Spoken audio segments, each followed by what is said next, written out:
jumping a little bit ahead of ourselves. So before we get to that point... We'll get to that, Doctor. But you were saying, why would they do it? These dumbass activists break... No. These 100% justified activists. Okay, Look at what they were doing to these monkeys.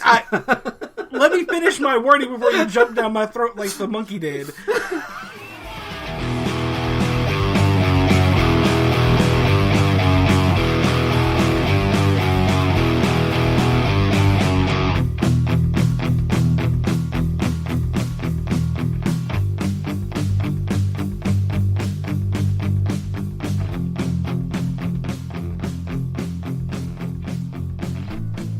Hello, and welcome to Judgmental Horror Junkies.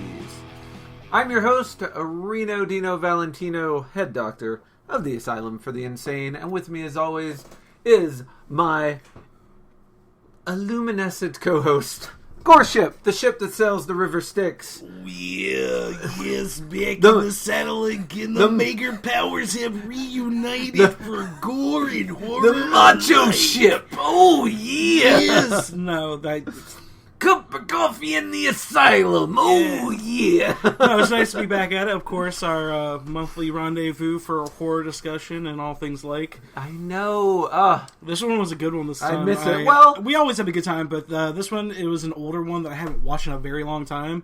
Man, so holds up. It was kind of like rewatching it for the first time because I had forgotten so much. Like, yeah. I knew the major points of this movie, but I had forgotten so many of the small details that actually made it.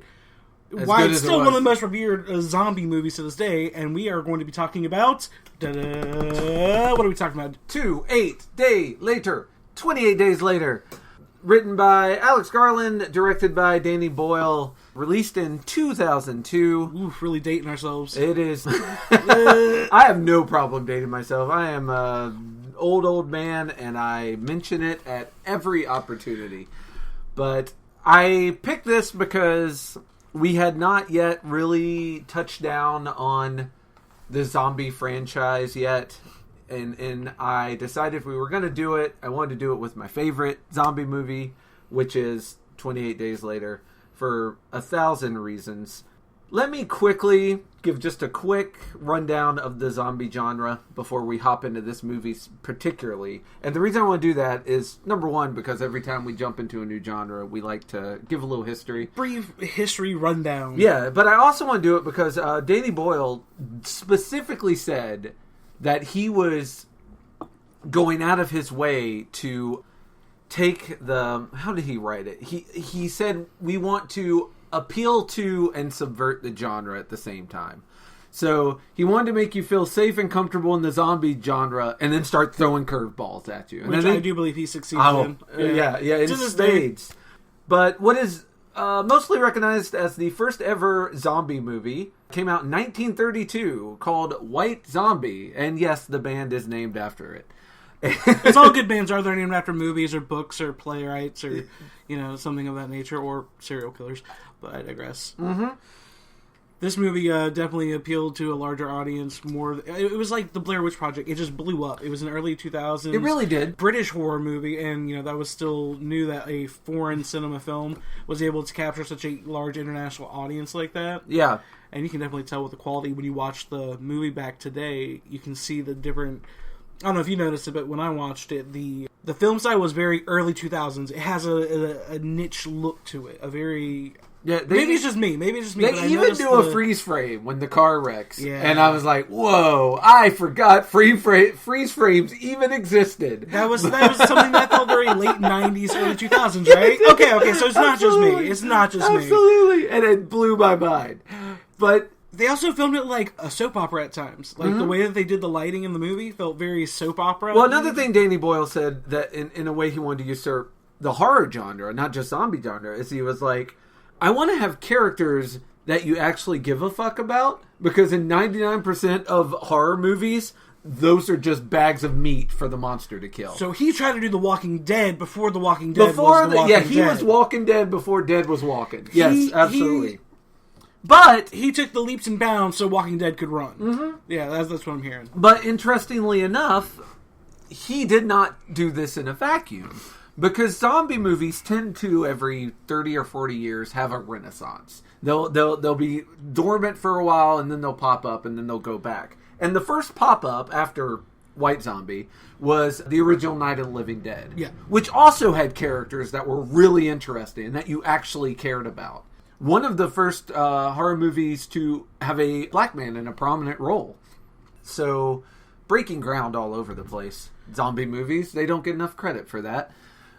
But he wanted to, much like Night of the Living Dead, he wanted to have characters that you didn't want to see eaten, that you didn't want the monster to catch. When you watch a movie like Friday the 13th or Nightmare on Elm Street or, fucking Chucky, you're like, oh, get him. Yeah, get him. They usually give you some type of, artificial reason to really kind of want these people to get murdered by Even the characters you're supposed to care about are one-trick ponies. It's like, oh, that's the pervert. That's the funny person. That's the girl with a lot of pluck. That's the stoner. That's the druggie. The promiscuous couple. Yeah, and then we have the final girl. Yeah, the final girl. Yeah, that's the girl with a lot of pluck. Final girl, survivor. But yeah, he wanted to get away from that as well. So he makes 28 Days Later. I'll give you a quick cast rundown and synopsis, and then I'll let you take it in whatever direction you want to go before we start in. We have Jim, who is Cillian Murphy, our Cillian boy. Murphy. Cillian. It's Cillian. I've always called him Killian, and I'm never going to be able to pronounce it. I know what it's supposed to be. I've heard his Rose name. Murphy, my co-host. You might also know him from Peaky Blinders. He was Scarecrow in the Dark Knight movies. Christopher Nolan franchise. He was.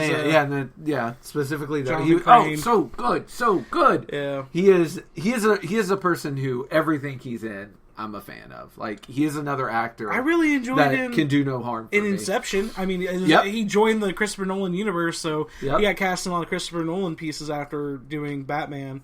And Inception was a great one that he was in. But yes, continue. Selena, who was Baddie. Naomi Harris. Baddie. And, the baddest gal in not just this movie, maybe any movie, but certainly this movie. She rivals Michonne. She's a beast. Yeah, and don't tell me Michonne was not modeled. Oh, definitely. Yeah. I mean, traded in a machete for a katana, but still. And I will say it again. Fucking zombie movies have a long history of putting black people in prominent roles. Yes, but there's also a problem with this movie that I'm going to talk about as we get in with her character. Speaking of, fair enough, people of color being in positive roles, but also she's a female character. But we got three. Well, we got a big cast, but we got three more. I'm going to call out. We have Frank, who's Brendan Gleeson. I knew him from Harry Potter. he most well known as Mad Eye Moody from Harry Potter. He was also in The Departed. He was in, he's just been in a lot of things. He is in Braveheart. Anytime you see an angry, heavy Scotsman, that's usually him. Don't call him an Irishman, though, because, oh, Lord. He would find offense. And then you have Hannah, who is Megan Burris, and her IMDb page was kind of blank. Yeah, she didn't do a whole lot much after research this. After this one movie. There was not a whole lot of film credit to her.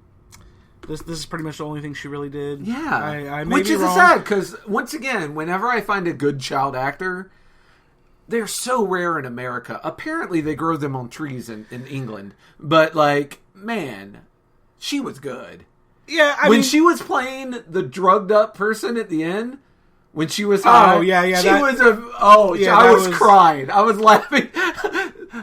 She was just brutally fucking honest. Selena is yanking her through the thing, and she's like, I'm fine. Yeah. I'm fine. I was dying. She talked some mad shit while she was high. She talked some mean shit. Actually, that's something I mentioned. She does that through the whole movie. She is the voice of pure childhood honesty through this whole movie.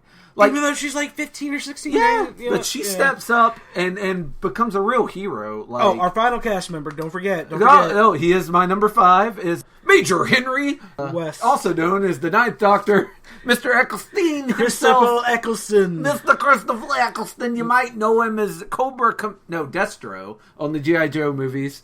Yeah. I didn't know that. I was not aware of that. He was Destro in the G.I. Joe movies. That's my fun fact for the day. Also was Ninth Doctor. He got around. I still have a little bit of a grudge against Eccleston just because it still hurts my heart. He never wanted to come back as the Ninth Doctor because he was too good for it. And I mean, you say too good for it. I say he did say he had disagreements with the writers and the directors, which could be translated as too good for it.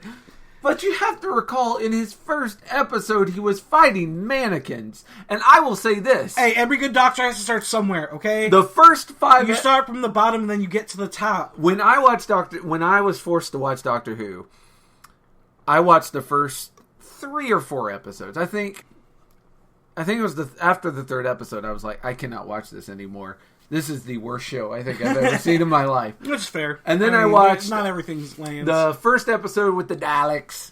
And I was like, I changed my mind. This is the best show I've ever seen.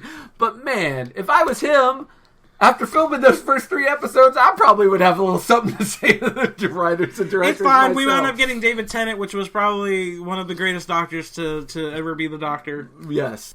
I mean, he's still back as the Doctor. This is 2023, and he's come back as the Doctor. But I do agree with you. I'd love to see Eccleston come back just for a little cameo. Just come in for a little cameo. Just make my heart sing. He does do really well as a villain in this movie, because I genuinely hated him then, and I still hated his character when I rewatched it to this day. Yeah. So, my grievances aside with his career choices. He plays a good villain. Good villain. Definitely. Of course, so does David Tennant. And so does Matt Smith. Former doctors, good villains. I mean, something about that persona shift, maybe. Well, that smug, skinny European person, just made to be a criminal, I suppose.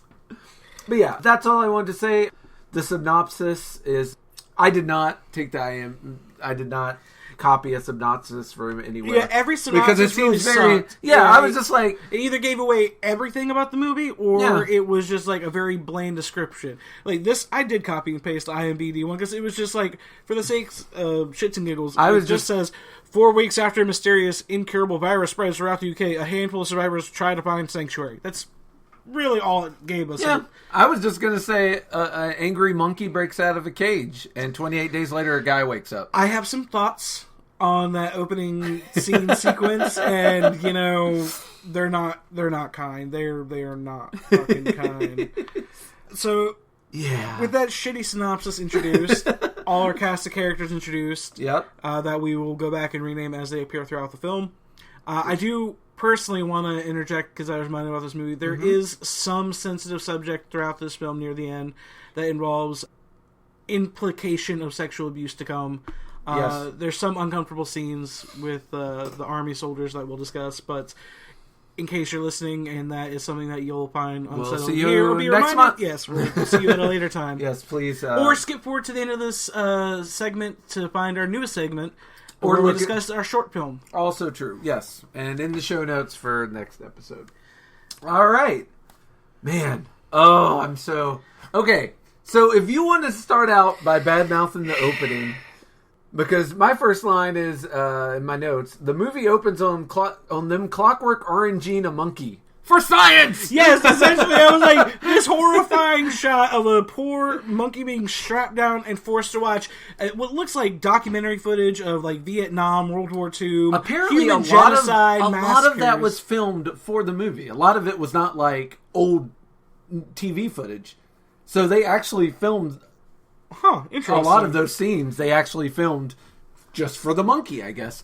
That sucks. I mean, obviously, the disclaimer goes without saying that there was no actual monkeys being harmed in the process of filming this movie. But Cambridge University. Yeah, wink, wink. Yeah. I mean... We have to take it with a grain of salt to believe that monkey was actually properly trained and taken care of. It was the early 2000s, so I don't believe, even back then... If nothing else, they sprayed him down because that monkey was sweating. Yeah. And honestly, that's what brought it home for me and made it hurt so bad because... I mean, he was strapped to a table and he was watching all these television baits. Sensory overload. But the amount of sweat that was coming off that monkey is what really made me be like, hey, fuck these guys. They're being really mean to this monkey. And I remember back in the day when I first watched it, I was like, why would you do that to this poor monkey? Because, And the scientist does give us a very vague answer. He says we have to understand something before we can cure it. Yep. So apparently they were trying to find a cure for rage, for anger, for violence. Jumping a little bit ahead of ourselves, so before we get to that point... We'll get to that, Doctor, but you were saying, why would they do it? These dumbass activists break... No. These 100% justified activists. Okay, look at what they were doing to these monkeys. Let me finish my wording before you jump down my throat like the monkey did. Rage. Yeah, okay. Coming from a guy with rage tattooed on him, literally. Yeah. No, so these dumbass... I call them dumbass because of what they do in the process of not heeding warnings.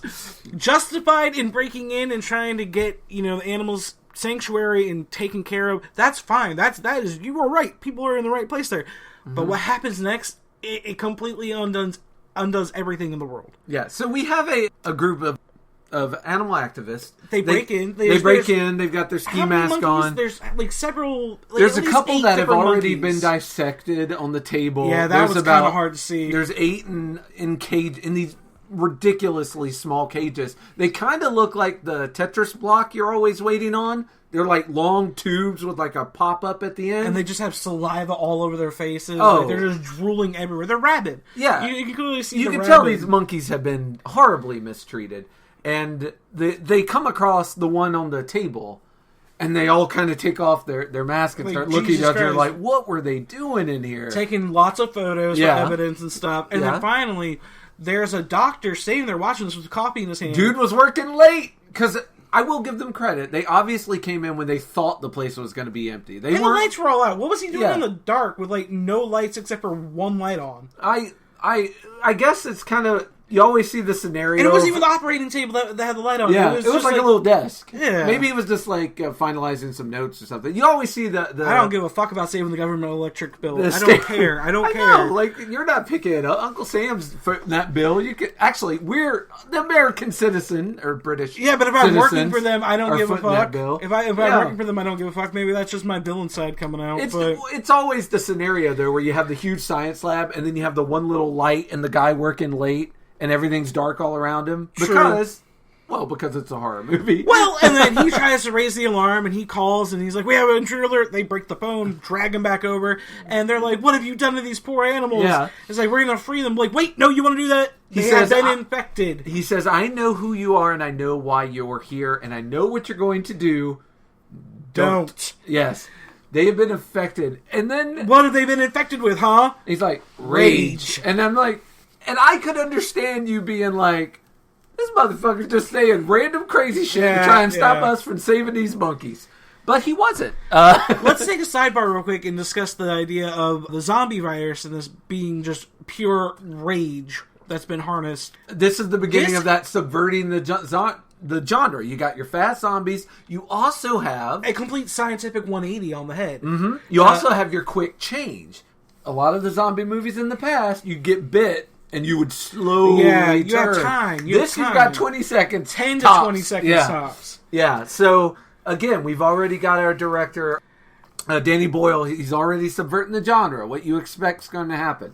Just from that little segment alone, I was like, all right, when I grew up with zombies, I was like, it usually is a bite and you have time. Mm-hmm. This, he's like, it just comes in through contact. You can get it through saliva, through their blood. It's in their blood. If you have any type of DNA contact with them in an open wound, like he's like, you will immediately be infected and there will be no time to contaminate it. Yeah, it is so quick. And one of them she pops open a cage and the monkey just starts gnawing her face off. Yep.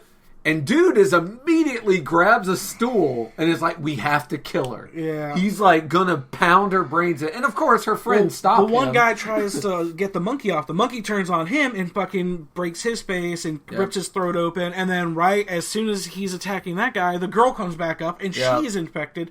And that's the last we see. Is the beginning. We get a giant blackout to white light.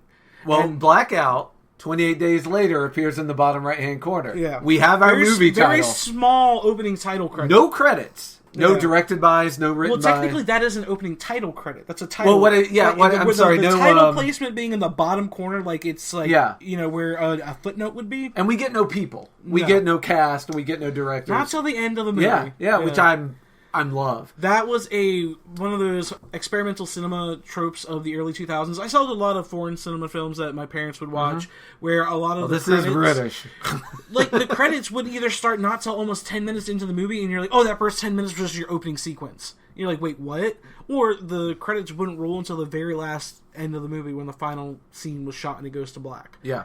So, this was one of those things, again, it's a product of its time, early 2000s. Yeah. Monkey attacks. We get a shot of a couple monkeys clapping in their cage. We fade to black. We get the little... And then we open back up with a white, bright light. And you see Cillian Murphy and his ding-dong just hanging out in the hospital bed. Almost in a Jesus crucifix pose. Yes, very much. He's in a very Jesus-like crucifix pose. And I think this was our director saying, you know what? This is a horror movie. You're not supposed to be comfortable. And people in 2002, not comfortable with male genitalia. I mean, also, do you know many R-rated movies that right out the bat have, like, dong just hanging out in the open that don't get a NC-17 rating? I feel like... I do not. I know there's a weird rating system with movies where the nudity level, it was more acceptable to have a woman's private part shown and it not be considered NC-17, but if you show men dick and balls... It may get you an R rating, but depending on where you're releasing it, it may not get shown at all because it'll be considered NC-17. It's porn at that point. Yeah. In the eyes of the Film Academy. Yeah, This was a Jesus-like pose in the hospital bed with, hooked up to the tubes and the wires, his junk just hanging out, half of his head is shaved. Yeah. And you're like, huh. You see stitches. He had on his, this side. cranial surgery. Mm-hmm. And so this gentleman wakes up and falls out of the bed, ripping all the IVs out. He turns and it yanks a bunch of equipment onto him because he's tied. He's tied up. Like he's got sensors and stuff all over him. All the IVs that have been in there for a minute. Yeah, I think about how he didn't get infected after being there for 4 weeks with no. He got very lucky, and the only reason why he survived is because all the shit in the IV that drained into his body. Yeah, like that's the only reason. And even then, he wakes up starving. Yeah, and he gets some pants. Thank God. Hold on. Did you notice something? He wakes up and the key is underneath the door that is locked. He tries to get out and notices the door's locked. So whoever fucking locked him in there and slid the key underneath was a fucking godsend. They saved his life. Yeah, otherwise he would have been fucking fresh, like a buffet for somebody. Well, they were like, we know we can't stay here, but if this guy wakes up, this will get him out, and it'll keep him safe until he wakes up. I wish that story would get answered. I know, because I watched 28 Weeks Later, and that's a whole different side of the story. That's the military side of the outbreak. Yeah. While he's in a coma. Yeah. Yeah, he gets out, he finds some nurses' scrubs, and then, like a fucking wild animal, finds a stale Pepsi and just starts chugging it in the middle of the hallway. There's a broken drink and vending machine, and he's just like scooping things into a plastic bag, drinking, eating. Sodas, he's all chips, anything he can ready find. very wisely in like survivor mode. He's like, I don't know what's going on, but I do know food and drink are valuable, so I'm going to bag this up. He tried picking up every phone. I give him credit. He was like, maybe this one worked. Nope, maybe this one. It's a very cool scene of him walking away and every phone's dangling. Like, that's just a beautiful... Yeah. And I will say this, from minute 7:07 to 13:20, this, in my opinion, is not only one of the best openings to a horror movie, this is one of the best openings to a movie.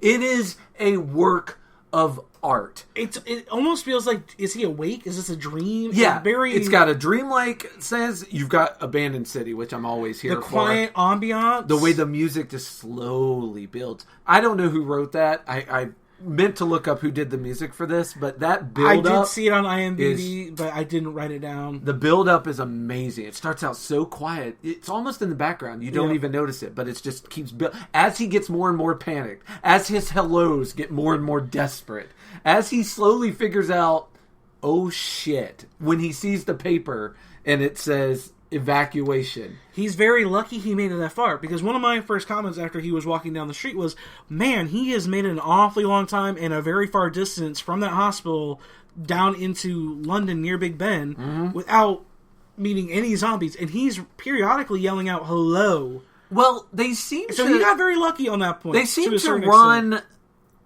not quite vampire rules, but close to it. They're a lot less active in the daytime. Like, think about the number of times you see them in the day. Yeah. Almost none. They attack in the tunnel. They attack at night when they're fighting them at the trolleys at the base of that building. The kid zombie in the diner. The kid zombie is in a dark diner. Like, it's all... I don't know if they're inoperative in the day, but they are not very operative in the day. Kind of an I Am Legend style. Similar. Yeah. But an interesting thing about the movie, never mentions it. Never makes the rules, so they never have to worry about breaking it. It's just the way that it's filmed and the way that it portrays itself on camera. It's something you notice. Yeah. Because by the time he finally... sees the newspaper about the outbreak and the spread. Yeah. He gets to the town square. The town square where all the missing persons photos are, like, hey, there's refuge here, go to this location. The one thing that I noticed immediately when he starts looking is the one bloody handprint that's in the center of the wall. Yeah. Off to the side when he walks right past it. Yeah. And then he starts actually reading stuff. Yeah. Well, the thing that surprised me more than him not getting killed by zombies is he doesn't happen to see a body till he goes into the church. That's what surprised me. Like, I've been to London. I've been to that part of that neighborhood. Like, if there was a zombie outbreak, there'd be bodies church everywhere. Yeah. Well, there would be bodies in the streets, on the floors, in the building. Like, there are no bodies anywhere. And I don't know if they, like, slowly eat them, or they were all just, like, off the streets. That was the part that I was... killed indoors. Yeah, I was just like, man, there is nobody around. Or if they all got evacuated earlier. And that was my theory. It was like, oh, well, maybe everyone in this part of the neighborhood got evacuated before things got too bad and died in other parts of the city. All right, well, let me ask you right now. Okay. Before he gets to the church, that's a question I have in my own. If you were in this position, you wake up like him from some brain surgery in the hospital, and you get all the way to the downtown where you're from. Yeah.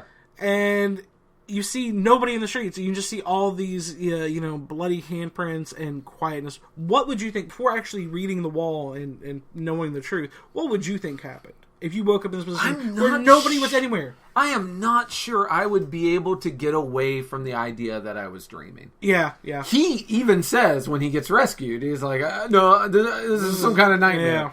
Like, I don't know, because what would your mind come up with? My mind would come... I don't think my mind could come up with anything. Like, my brain has nothing to compare this to. Initially, I would probably think, and this is probably because of the childhood trauma of it, I would think I was the last man on Earth who didn't get raptured. That's what I would fucking think. I was turned out, not only was Christianity real, but everybody except me was secretly a Christian. Yeah, and everybody else was like a really good person, and I'm like the last of the people, and that's why everything is destroyed and broken down, and cars have run into buildings because people were raptured while driving. Yeah. That's where my brain would go, but that's just because childhood trauma tells me. I will tell you this: that might be where mine goes too. I didn't think of it till you mentioned it, but I was like, I was raised in the church. I might eventually get around to rapture, and so maybe that's why he went to the church. That's the only justification I could give why he would go to a church, because to me it made no sense, and that was a big question mark I had. Like, why would you go to the church not just go straight home like you tried to originally? I think he was a religious person because of the way he acts to the father, the preacher, the first person he encounters. Father, thank God. Person in parentheses here, but first he does stop off and grab some money. Did you notice that? There's a stone staircase and there's just money everywhere.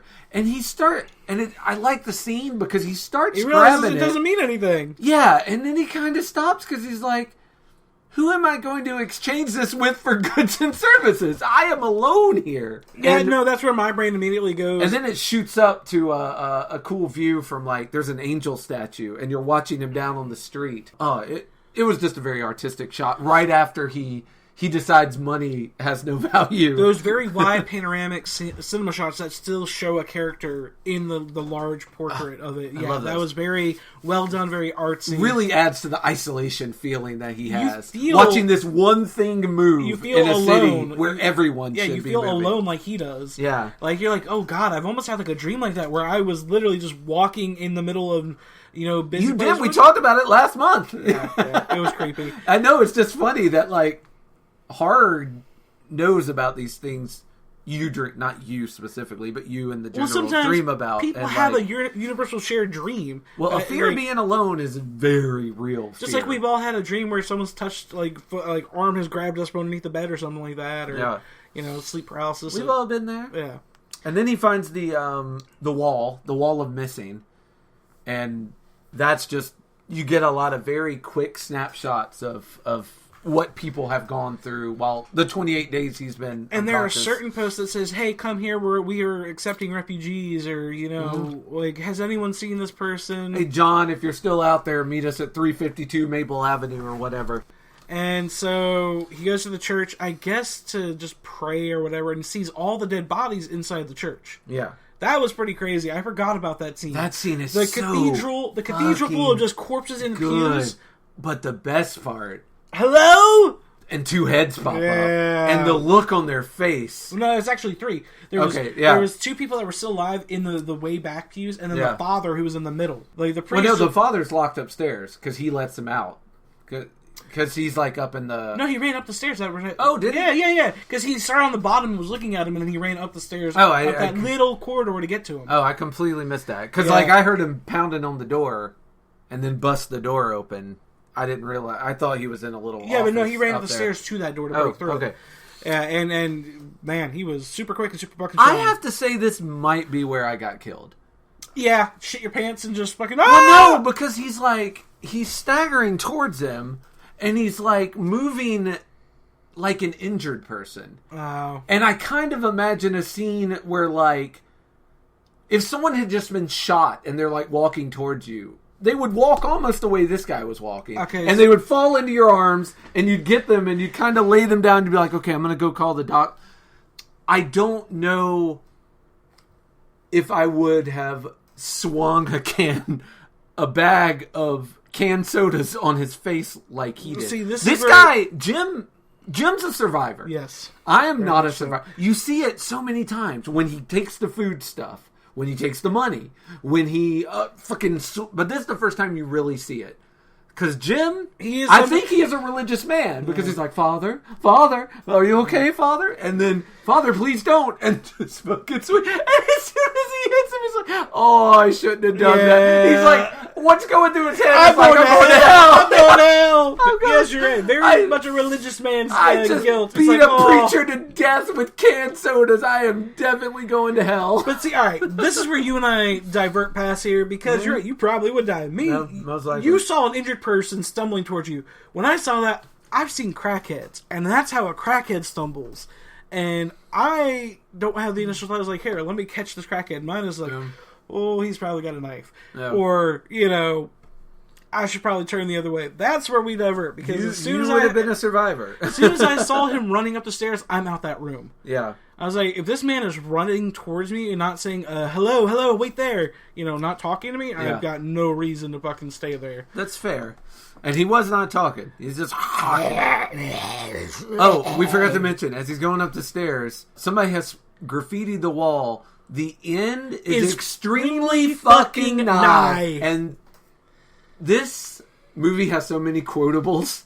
Like when the dude says rage at the beginning, when they ask what's in the monkeys, and the end is extremely fucking nigh. There's so many good lines in this movie. And that one's one of my faves. At first, yeah. That is one of my faves. And so he hits the preacher, and the preacher's kind of crawling, and he's like, I'm going to get out of here. As he takes off running, the other people in the pew start popping up. Like whack-a-moles. Yeah, and they start chasing. And they start chasing. Oh my God. Notice, when he comes outside, it's now dark. It's getting dark. It's not fully dark. Yeah, the sun is going down. Yeah, the sun is going... It's like behind the building, so it's like shadowed where he is. So he's got these other 3 zombies now chasing after him, and he's just like... more than 3 by now. Yeah, they're all coming out of other buildings. There's more... Well, there's also more in the church, because it shows another scene of, like... Other ones that didn't get up at his initial hello, like, start popping. It really looked like a whack-a-mole. Like 8 or 9 more heads. Oh, I was talking about the ones that came out of the ones with the... They're coming from everywhere. Yeah, that's what I was talking about. Like, so when he initially starts running out, you see a few from the church, and then you see other ones from other buildings starting to come out. Yeah. And he's just hauling ass, oh my God! And then... BAM! Molotov cocktail. Yeah, Molotov cocktail. You get... and that flaming zombie just running around, completely engulfing the place. That was a cool scene. This next scene is filmed in Confuso Vision, because Jim, whose point of view we're leading by, doesn't know what the hell's going on. So you get scenes of Molotovs flying, you get these weird people who look like Darth Vader yelling for him, this way, over here, keep running, motherfucker! It's like... they're wearing, these like full encompassing tactical gear, gas masks. Looks like they have a bulletproof vest on. They look like SWAT guys with gas masks, and they are kind of steering him and funneling the zombies through this gas station, which I don't know if they set it up to explode or if just fireman, the one that was on fire, just ran into the gas station and blew it up. No, it was from my point of view, it looked like it was an elaborate setup that they had like booby trapped. So they trick a bunch of the zombies into running into this gas station, which they then blow a bunch of them up to fucking high hell, and they get away. Yeah, they go to a little like it's a house. It's like some type of like corner house that they have. Like, well, no, it's you know how in the subways they have those little like inset stores. They're like little convenience stores that are like just like not as big as my room. They're very small. They're kind of inset because they pulled the gate down behind them. I thought that was like the bridge area that led to like the little like townhomes that they're at. No, they're not the townhomes yet. They're because they're in a store with like because they're throwing in food and looking at maps and stuff. But yeah, they get away and they hide in this little convenience store. Did you understand the joke? So the people that saved him are named Mark and Selena. Yeah. Mark tells him a joke immediately after saving him. Mark does it's very funny because Jim is a deer in headlights. He's like trying to figure out what's going on. He is not processing this joke at all. Yeah. But yeah, I got it. Did you get the joke? No. Okay, I was just very much on the Jim level. I was like, I'm too much encompassed by the zombie trauma. If I remember correctly, it's a man comes in with a giraffe, and they both start drinking at the bar. The giraffe ends up getting so drunk he passes out. And the man goes to leave, and the bartender's like, hey, you can't leave that lion there. He's like, oh, it's not a lion, it's a giraffe. Boom. That's the joke. Yeah, it wasn't funny. I was like, that is not Mark the time. thought it was hilarious. That is not the time to be joking. And Mark's like, yeah, this man has no sense of humor. Yeah, well, the man from the hospital at this point, because at this point in time, you don't really hear his name until he says that he is Jim. Yeah. He was a courier who was on his way to deliver a package, and he was hit by a truck. And he basically woke up in the hospital. We know 28 days later. Yep. We know how many days he's been in the hospital. During the course of this little exchange, Mark and mostly Selena break down the origin of the virus and the way that it started spreading. Yeah. And how the blood is the spreader, and it spread super quick. And the army, pretty much any question that Jim was going to ask, she cuts him off. Yeah. She's like, yeah, the army, they were useless. The government fell, the army fell, everything fell. All armed forces were part of the major spreader to begin with. Yeah. Yeah, it was, She says the last they heard, and I find this interesting considering how the movie ends, but it says the last they heard were infections in Paris and New York, and then we didn't hear anything else. I'm thinking those were false news reports, but we'll get there when we get there. And quote from Selena, "You're the first non-infected person we've seen in 6 days." Right. So, by the time, 15 or 16 days had gone by from the start of this infection, England had been overrun. Yep. Yeah, and and most of Europe, and dare say the world at this point. I don't think we'll talk about it at the end, but I think the guy in prison's right. I think it was just in England. I think this fucking New York, Paris. Have you heard about it spreading overseas? Yeah, because in 28 weeks later, it's 28 weeks after the infection, and they're coming back to England from everywhere that wasn't England. Yeah. So I think it really was just isolated in or maybe there were a couple cases, but they stopped it everywhere else. Because I imagine you see a boat with a bunch of slobbering monsters, you just blow it up in the harbor. Dawn of the Dead did that. So yeah, just blow that shit up.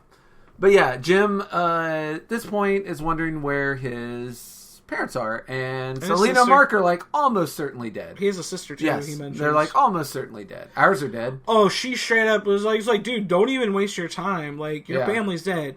If they were alive, you would know by now. And Mark's we'll all go together during the day because there's a couple rules that you should follow. Very simple, and they're common monster movie rules. Number 1, don't go anywhere alone. Number 2, always travel in daytime unless it's an emergency. those are just good rules to have in life in general, whether there's a monster or not. I just think that's good advice. Yeah, no, that's a fair, monsters afraid of the daylight kind of theory. Yeah. But Another pin in that possibility that which I'm sure if we could interview the writer and director of the film, they would say yes, that was a cognizant choice. Yeah, come on our show, you cowards. But I also found it ironic that this man has only been awake for maybe a total of 8 hours now at this point. And Selena is she's already so callous in such a very short period of time. 28 days. 28 days since and she is already just rock solid. She's like, shut up and eat up and count your blessings. Yeah. And I was like, damn, dude. Well, I mean, she is you see her soften as it goes. But at first, everyone is expendable. No. Survival is the only thing that you can aim towards.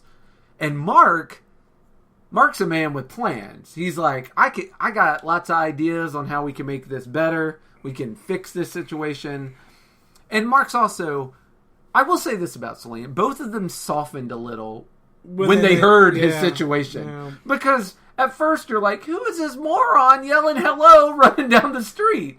But then they discover, he's only been in this situation for 30 seconds, not 30 days. He's still dealing with the pain from the cranial surgery. Oh, right. And I'm sure his legs are barely working. He hasn't been on them for 28 days. I was like, wouldn't muscle atrophy have kicked in from being in your bed, not moving them for 28 days straight? There was a bit of staggering at the beginning, but he got over it pretty quick. And then he was able to haul ass and run with all which that he had to. Yes. Yeah, which he had to, or that would have been a short movie. Yeah, and so the next day, during the day, they all walk together and they Jen's find, and we get so heartbreaking. Another great scene because they do it again. They play like a church hymn and it starts off really quiet and it reaches its crescendo when he finds his parents in their bedroom, dead with sleeping pills. They're in a sweet death embrace, holding each other. And a picture of him, young Jim, in their hand with a note on the back that said, "Yeah, we both wrote this down because another quotable, heartbreaking line." Jim, we left you sleeping. With endless love, we left you sleeping.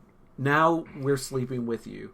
Don't wake. The don't wake up part got me. I was like, tears. Damn. And here's something I wanted to ask you. The first line, with endless love, we left you sleeping. That almost made me think that at one moment they had to decide whether to pull the plug on him. And they were like, we let you keep sleeping as opposed to pulling the plug because we loved you so much. Now we kind of feel like that might have been a mistake. Don't wake up, okay?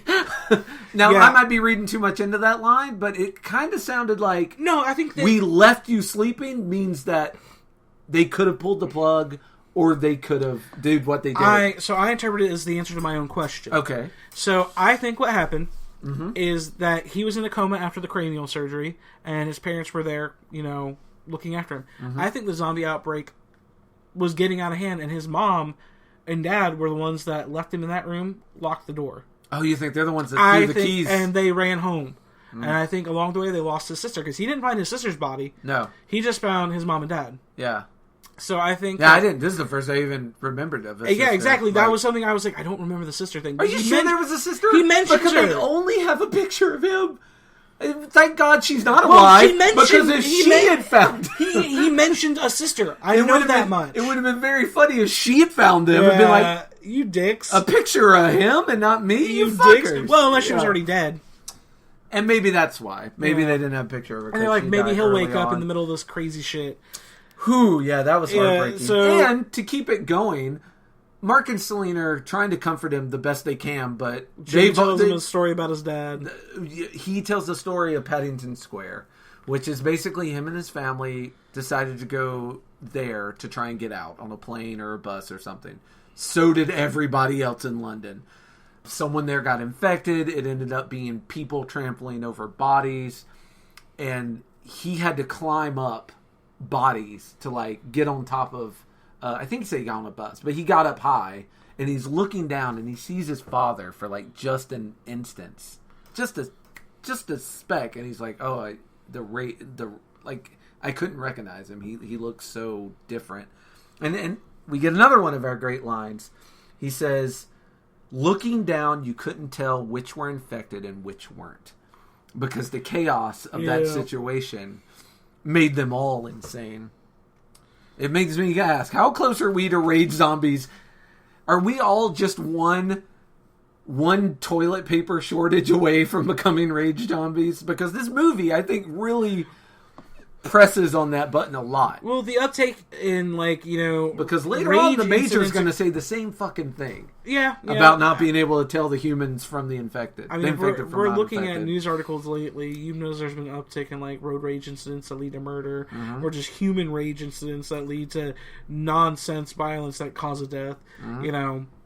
It definitely seems like this movie still holds up in those parallel truths that, wait, is it just humans begetting humans with more violence, or, God, I hope not. Yeah. I hope this is not the best. I mean, it makes you think, because we definitely are succumbing to some weird primal instinct of just, reverting backwards. We are getting back into our tribes. Whether it's Republican, Democrat, Christian, non-Christian, rich, poor, there's a lot of bad tribalism going on, and I don't like it.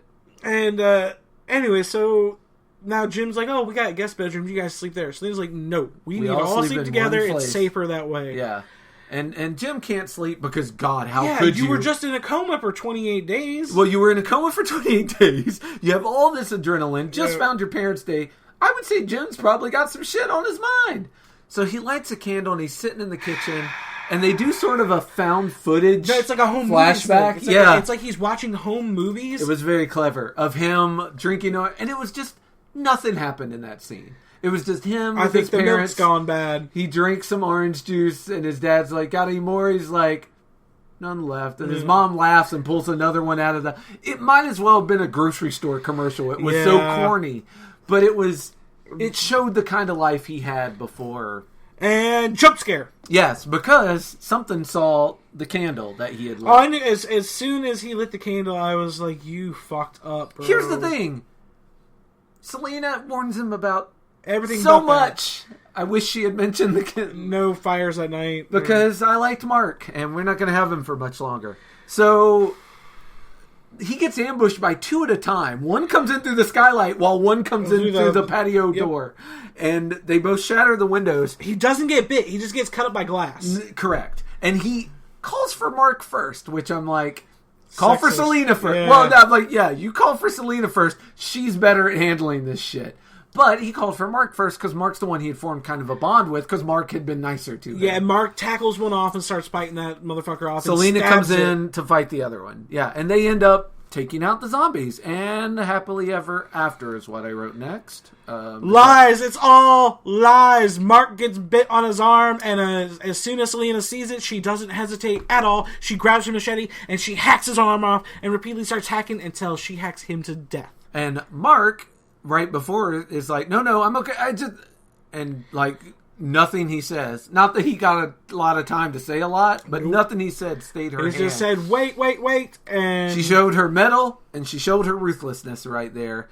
And she straight up says to Jim, if it happens to you, I'll do it in a heartbeat. Yeah, she knew him way longer. Yeah. And she did not hesitate. Yeah. So that shows what I think she might have even had a thing going with Mark.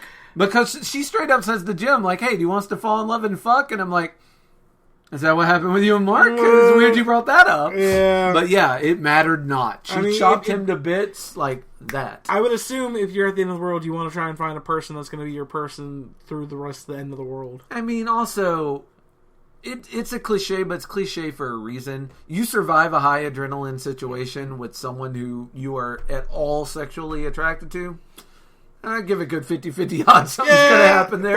Fair enough.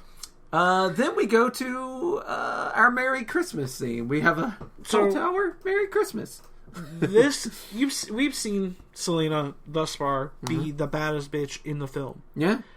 Surpassing any of the males that have been on screen, correct? No, that's not even close. All right. So from here on out, my issue with what this film does to Selena's character begins. Okay.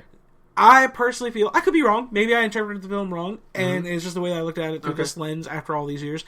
I feel that they took a character that was extremely strong right out the gate, and they began to pacify her in the rest of the movie. Because At the end of the movie, she's a damsel in distress, and I do not like that shit. It was not necessary. It seems odd. It does seem that It kind of seems that everything that Jim does at the end of the movie, I would have seen her doing much more quickly. Like, It seemed like she had possessed him almost. I'm assuming during the months or weeks or days, you don't really get a clear bit It looks time. just like days. It looks just like days. We'll say a couple days. They are still in England, driving from one part of England to another. Yeah, and she trained him a little, but man, he turned into a fucking, and we'll talk about it, but he turns into a Marine. Like a damn fucking Iron Wolf dude. Yeah, but... Yeah, you're right. That was something that I took away from this movie that I was not expecting to take away when I watched this film back. And I still love this movie, I really do, but this is one aspect that it still kind of irks me a little bit. Maybe it's a product of its time.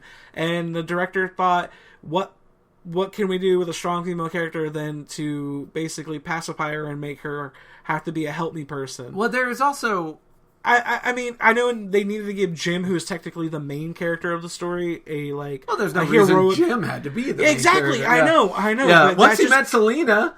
Actually, let me be honest. Once they met Frank should have been the main character. Yeah, but fuck all the rest of these people. I love Frank. This is a zombie trope that has been adopted since this movie, and you've noticed it. They find the older, rugged, veteran guy that becomes a fatherly figure to the group, and then we snuff him out. Yeah. Like a candle. It's bullshit. God. But we're jumping ahead, but that was something I wanted to point out that from here on forward, I'm going to be a little bit irked by. I will make two excuses, and let me preface this by saying I'm putting the word... You're going to defend Mr. Boyle? You're going to defend him? I'm going to put the word excuses right in there. So I don't know if I believe this myself. Okay. But these are two ways you can look at it.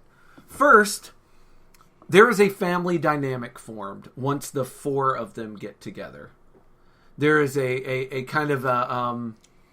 It's almost my three kids. It's like Frank's the father figure, and then the three of them are like, Selena's the oldest, Jim's the middle child who's always ignored, so he walks off by himself, even though they keep asking him not to. Yeah. And Hannah's the youngest who had to mature before her time. When people get together, sometimes they do fall into roles like that. There is also the idea that Selena does start letting her guard down and pays for it in a big way. Whereas it's sort of like her and Jim rubbed off on each other, and she got the worst end of that because she was cool and Jim wasn't. So she got Jim's like, we should trust people. Okay, we should help people. That's a fair assessment. And I just don't like it. I will say this. I don't think it excuses what happened, and I am 100% in agreement with you. Those are two reasons it might have happened. She should have got the rainbow treatment at the end. That's my opinion. That's my opinion. She should have got the rainbow treatment. Especially with that hairdo. She looked like a video game character, bro. Dude, she looked like Mia Jovovich, whatever her name is, from the first Resident Evil movie in the red dress. Yes, she was ready to whoop some ass. Yeah. But they're walking. It's starting to get dark. They see a super tall apartment complex and Christmas lights in one window. In one window, there are Christmas lights. So my thought was like, that's cool to give them a heads up that humans see you and they're alerting you. But at the same time, I was like, you just also alerted zombies to your location. But the zombies weren't fucking with them until they got to the stairwell. Jim and Selena start making racket in the stairwell because they climb over. There's like a trash. I call it the zombie creepy trolley problem. It's a bunch of it's shopping carts, but they're called trolleys in England. The whole bottom staircase has been filled with shopping carts, and I assume it's to keep zombies out. Or to alert them that they're coming up. So as they're this is why I think the zombies showed up. They're fucking climbing over, making a lot of racket. Imagine climbing up a pile of shopping carts and the amount of racket that makes. It makes all that much racket and more. And then when they get on the steps, they're still just chatting it up. They're on the third floor. Yeah. And they finally start... they're on the second floor. And then they look down, and now at the very bottom, they see the zombies are already fucking running. They're like, shit, run. Yeah. And as they're running, Jim is screaming, Selena, please don't leave me! I'm begging you, don't leave, please! And she is just booking it. She is fucking Jesse Owens up those stairs. I laughed my ass off at Jim. He's like a fat kid trying to run from a fucking bear while the goddamn track athlete is just zooting up those stairs. Yeah, like... Man. He is crying, please don't leave, don't leave I wrote here, Jim shows his mettle. Yeah. He has not much at this juncture. Jesus Christ. In his defense, again, hasn't used those legs in 28 days. Also, he hasn't had anything but sugar. And so he's got this huge throbbing headache. Like, and he's all skin and bone. So, there's a reason for Jim to be that pathetic. But he is begging Selena to stop, and Selena is not stopping. No, she does not hesitate. She doesn't even look back to even second guess it. She keeps booking it till she runs into a dude in full-on SWAT gear armor. Yeah. Who gas is like mask and glasses included. 6 foot tall, 8 foot wide. He looks like a wall. And she thought that he was an enemy at first. She's like, oh god, no! Yeah, and but then, he's got a big police shield, and he's like, back there, last doorway on the right. No, like, get to the 5th floor. Last door on the right. Yeah, he steers her past him, and then he holds his police shield up to block the way, and then he lets Jim up as well. So and he rams the zombies up against the wall, and he starts beating the zombie ass. Yeah, he's fucking smashing them, and then he starts beating their skulls. All of the dude on Train to Busan, the big guy in that movie. You notice he didn't fire any rounds right there. He tried to keep it quiet, so he just broke their fucking heads in. Tosses one. We get to watch one fall all the way down the stairwell. Yeah, meanwhile, Jim and Selena get to a gate in front of the apartment. We meet Hannah, who's just asking where her dad is. Where's my dad? And they're just screaming, let us in, which, weirdly enough, does not allay her fears. I understand, stressful situation, you're scared. Where's my dad? But you have got to calm down and talk normal to children. Where's my dad? Yeah. That's all she kept saying. Where's my dad? Why would you let in these freak shows with your dad not there? Finally, for all she knows, they killed her dad. True. Yeah. And finally, Frank comes up and he's like, Hannah, let him in. She opens the door, no problem. Yeah.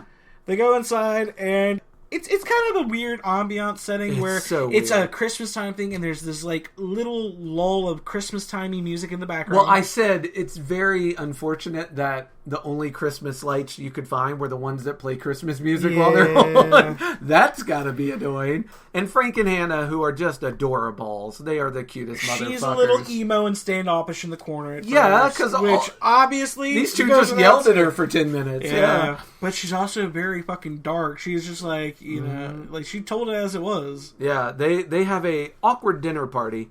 I like this because it really is survival meets etiquette. You have people that have been doing whatever you had to do to survive, meeting people who want you to sit down and use the right salad fork. Like, it's the etiquette versus the survivalism. It's inviting a caveman into your dinner party. Jim and Hannah Selena do not know how to act, and Frank and Hannah have sort of been living a quote-unquote normal life here. And Frank's still a dad. He's like, oh, don't mind her. She's just a typical brooding teenager. Yeah, they haven't lost the etiquettes, the niceties that the world had before the 28 days. Yeah, so I love that seed of them all having a little creme de mousse and chillaxing, and Jim trying to shave with an old razor blade. No water, and you got to think these razors are very old. Yeah, I mean, he winds up shaving his whole head, evening out the buzz cut, the weird half Jesus beard. Yeah. So, you know, at least he looks back a little better. Yeah. Oh, he looks like a fucking UK Calvin Klein model. Yeah. After he comes back.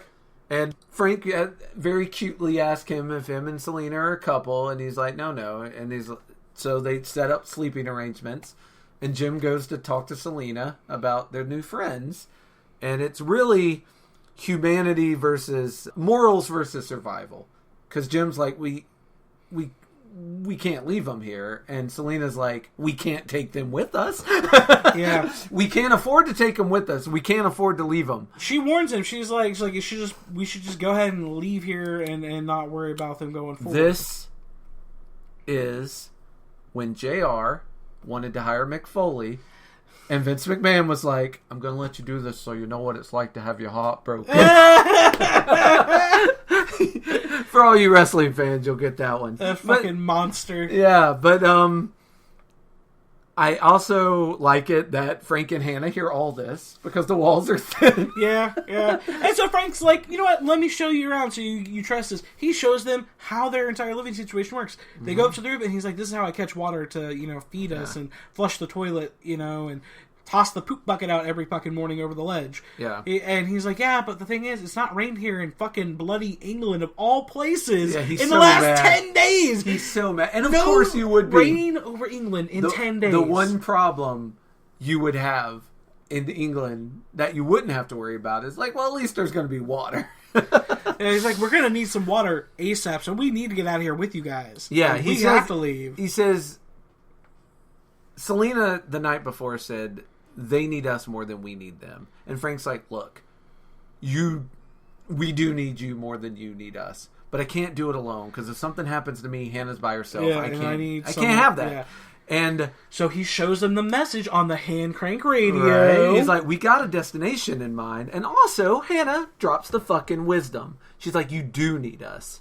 Because more is better, and we can all help each other. And humanity needs humanity. She doesn't say that. That's what she's saying, but she doesn't say it in that many words. She said the soldiers can protect us, and we could use their help. Yes. And that will bite them in the ass. Well, it's also good advice based on the amount of knowledge they have. True. They don't. If they knew what they knew then, maybe they would. But the signal that Frank discovers on the hand crank radio that helps convince Jim immediately, not so much Selena, but Jim immediately, is basically a looping broadcast signal of surviving army soldiers that have set up a blockade for survivors. And we have the cure. No, what did he say? We have the solution for the solution to the infection. Yeah. So, everyone, except Selena, is very excited about this. Says, it's a straight death sentence. Do you not see what kind of trap this is? And then Hannah says, we can die there or we can die here. Yeah. We can't stay in the city. The city is too crowded. And Selena sees the reasoning in that. And it's like, I don't know why I didn't think of leaving the city. We should get the hell out of here. Selena, I think she's coming from the traumatic heartbreak of seeing everyone she comes in contact with dying. She was just screaming. She's like, what do you people not understand? There is no solution to a virus. There is no cure. Yeah. She's like, why won't you people get that through your head? Like, there is no cure to this. Yeah. But again, they're all talking out of their ass. The kid, Hannah, is what finally convinced her. She's like, fuck it. Whatever. Yeah. You know, I'm the minority vote here. Yeah.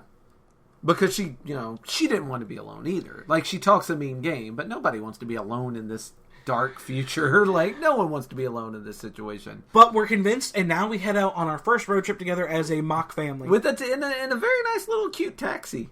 And Frank starts with the dad jokes 10 seconds. Yes. They literally just... turns on the fucking taxi meter. Yeah. They've just pulled out. And he's like, oh, by the way, don't take credit cards, and starts the meter. And Hannah has the cutest smile on her face when he says that. She has obviously heard all the dad jokes and loves them. Yeah. Her love for her father is...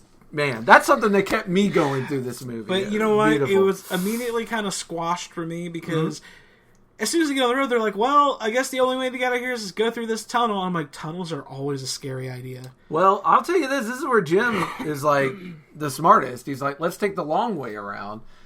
And Frank is like, let's drive over these cars like we're in Bigfoot or the Grave Digger. I was very curious how the fuck he did that in that little taxi. How he got, like, up and on lost it. And only one wheel. Yeah. Came down, had one flat. And only because it blew out. Impressive. It's only because it blew out. Not because the axle in the car bent. Not because the fucking, like, glass punctured the tires, multiple tires.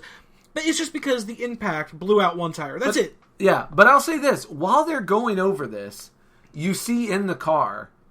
Frank and Hannah are smiling like the Cheshire Cat. Yeah, they're having a blast. Yeah, and Jim and Selena look scared to death. And I think it's because Frank and Hannah haven't been out here. Jim and Selena have. And also, Hannah's with her dad. I think she feels immortal as long as Dad's there. As long as Dad's there, I'm going to be okay. Because even with what happens next, with the exception when rats are crawling on her, and who can blame her for that, she keeps her cool. She literally... is changing the tire under extreme pressure with rats. Like she is fucking in the NASCAR. Like, she is amazing. All right, so let's talk about it. All right, so they break down, and they all get out of the car, and Hannah is going to be the one that changes the tire. Yep. while they're doing this, they're all kind of laughing and whatnot. But Jim says, "Do you hear that?" And he looks over and he keeps seeing shadows, and he thinks something's coming their way. And all of a sudden, you see a wave of fucking tunnel rats rushing them. And okay, they're like, "Oh, that was gross. That was creepy." And then you hear the fucking zombie. Selena's like they were running from the infected.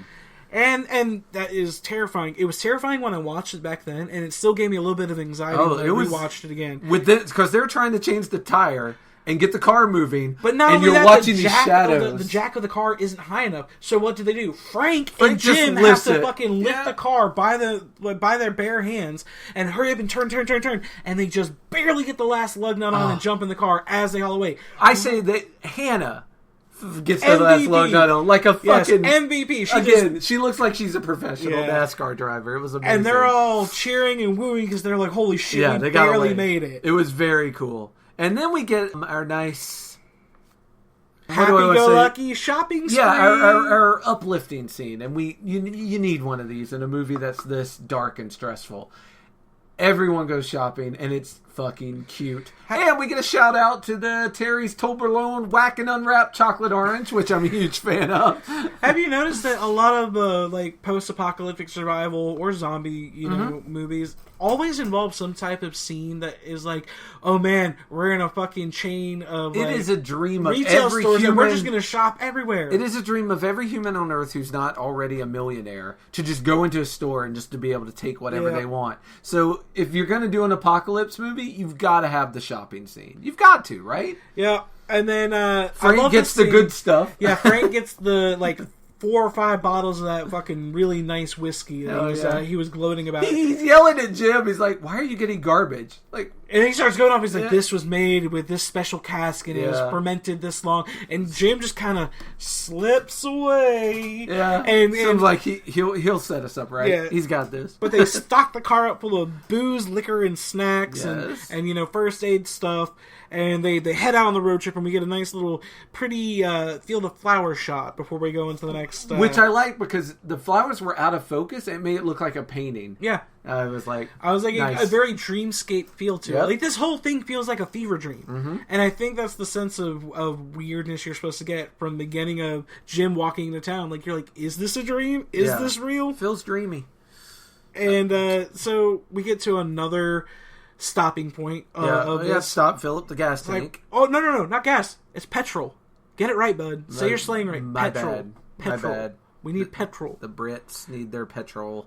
And Jim stubbornly goes into the diner attached to this gas station so that he can murder a child. Because you can interpret it that way, yes, I suppose. Because Selena 3 or 4 times is like, "What are you doing? Like, we stay together, blah, blah, blah, blah." And he's like, "I'm just looking." And he straight up says under his breath, "It's like vacationing with my aunt." It's like Jim is very stubborn and independent. And that's one of his traits that you see here. You know another one of his traits? Going into dark places and yelling, "Hello!" He loves hellos. Hello! And, here's the thing. He got rescued. Then he rescued this person. I think he has this hero complex that he was going to go in here, say hello. Someone was going to come out from behind the counter and be like, "Oh, thank God you're there." And they were going to add to their convoy. Like, he really does have this white knight hero complex. Not completely unearned from the end of the movie, but that is another part of his character. So, did you catch when he walked into the diner with all the dead bodies in it? I forgot about this completely. Okay. The dead mom with the dead baby corpse right there in the forefront. I really thought that baby was going to come to life, and I'm glad it didn't. No, this isn't Dawn of the Dead. Yeah, we do have zombie baby movies, but not this one. Yeah, no. That I forgot about that, and I was like, "Ooh, dead baby." Yeah. Not many movies show dead children, dead babies. Well, it was good that they showed you that to remind you, like, I am also pro showing dead babies. This can affect children because that prepares you for what happens next, which is not a baby, an older child. And like an 11-year-old. Yeah. An 11-year-old kid. Who is infected comes out and jumps Jim up and straight up has to bat him. He Negans him. He Negans him in the head. Negan, yes. Gives him the good old... Actually, Negan Jimmed in his thing, because this came first. Well, Negan added barbed wire, so there's a little bit of difference. But, fair enough. Yeah, Selena calls him Babe Ruth, which is very funny. But yeah, he kills a child, and walks out, and Selena's like, hey, what happened? Nothing. He's like, nothing, let's go. And this is what you're seeing Jim turn darker. Yes, he's getting a grittier resolve. He's actually having more of Selena's rubbing off on him. Yeah, in the same way he's rubbing off on Selena. It's fire and ice. Like, he's getting a colder shell. She's getting a little bit softer, like, warmth. Yep. And again, I don't think it was necessary to completely, like, take her edge away. Agree. But it was nice to finally make Jim wise up and be like, oh, this is the reality of my situation. I need to be just as tough as her. Yeah. So if you could have had two badasses, I would have been fine with it. But no. For some reason, this writing kind of shifts the narrative to make, only one room for one. One badass can exist, and it has to be the fucking the man that was found in a coma. Yeah.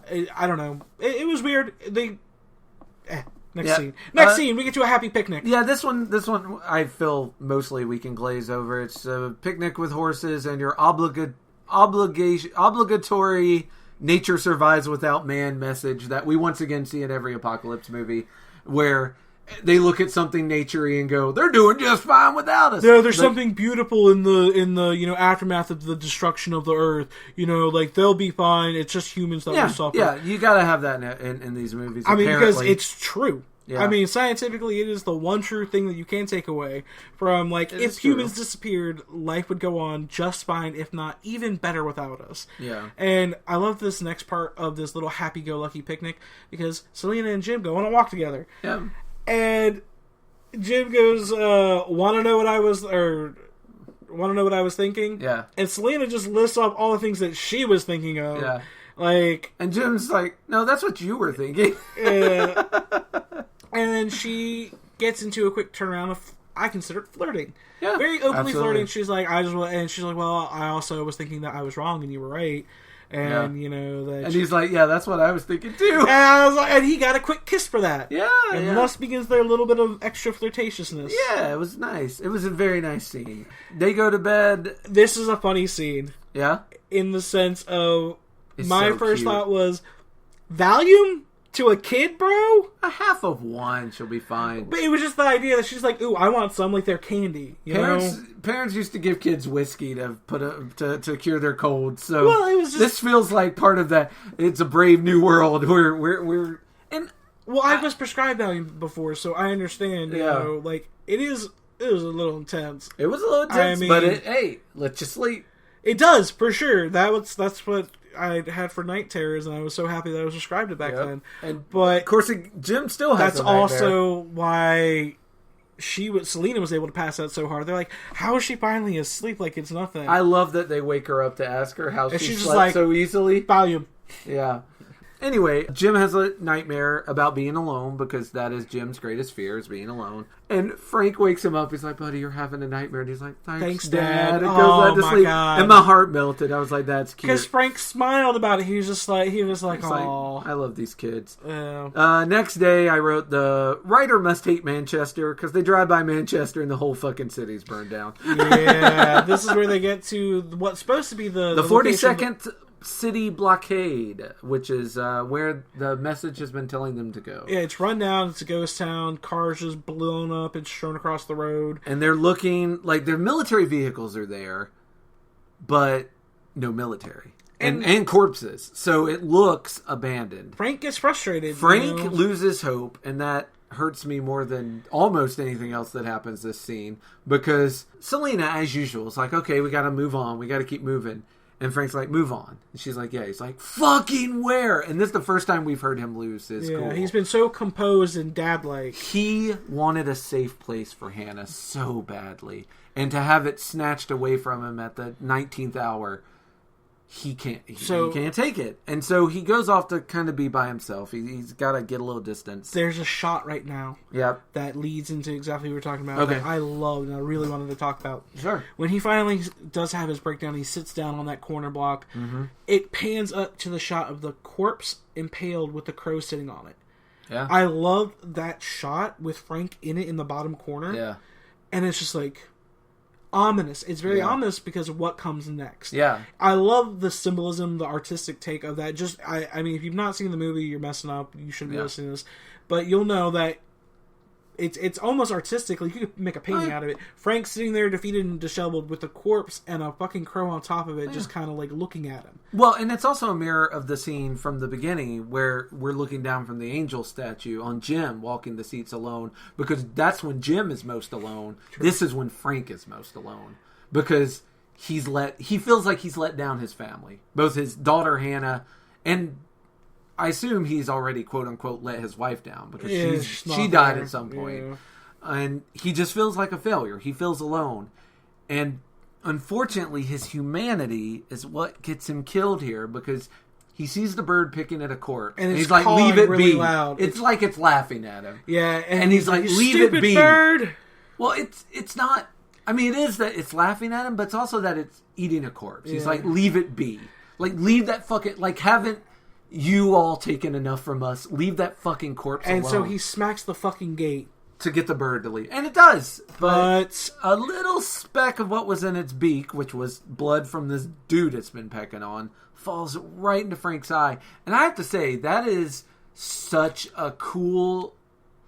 I mean, it was heartbreaking, but it was a clever way to infect him. Yeah. It was something... So quick. And like... And actually, a lot of times when people get infected, like if Jim had got infected in that diner, we would have been like, "Fucking serves you right." Fucking bit. Yeah. Frank didn't deserve that shit. That was just a bad. He was already down luck. on his fucking luck. Yeah, that was just a bad bit of luck. And immediately he realizes what has happened. And goddamn him, he goes out like a fucking champ. He's like, "Hannah, stay away from me. Stay away from me." First of all, he apologizes to her. I'm sorry. He's like, "I'm sorry I yelled at you." And she's like, Dad. And she's immediately like, "You're acting weird." And he's like, "Stay away from me." And Selena, like a champ, grabs Hannah because she's afraid Hannah's going to run to her father.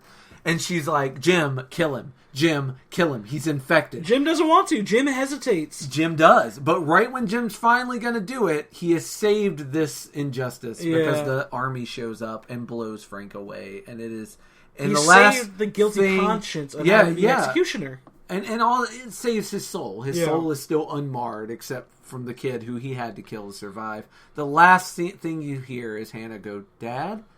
And then we cut to him in the Jeep. I'm like, oh, that's beautiful directing. And I know it's beautiful directing because you reached in and tore my fucking heart out. Yeah, you have this quick emotional connection and then it's immediately yanked out from you. It's got to be a British thing because, Game of Thrones did that a lot. Oh, fuck, yeah. The Brits love that shit.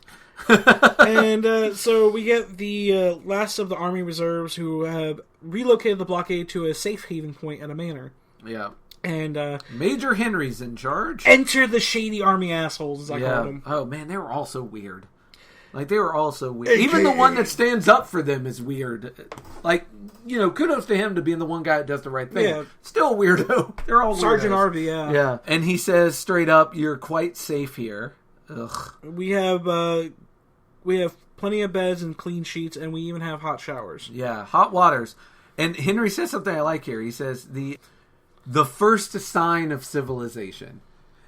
Just so we're clear, the first sign of civilization is not having women have autonomy over their bodies. It's hot water. Yeah. Didn't you know, pal? I need to say it because Cecilia wasn't here. Boiling hot water takes precedence over any rights. Yeah, any rights that a woman would have. That's the military perspective I got from this. Yeah.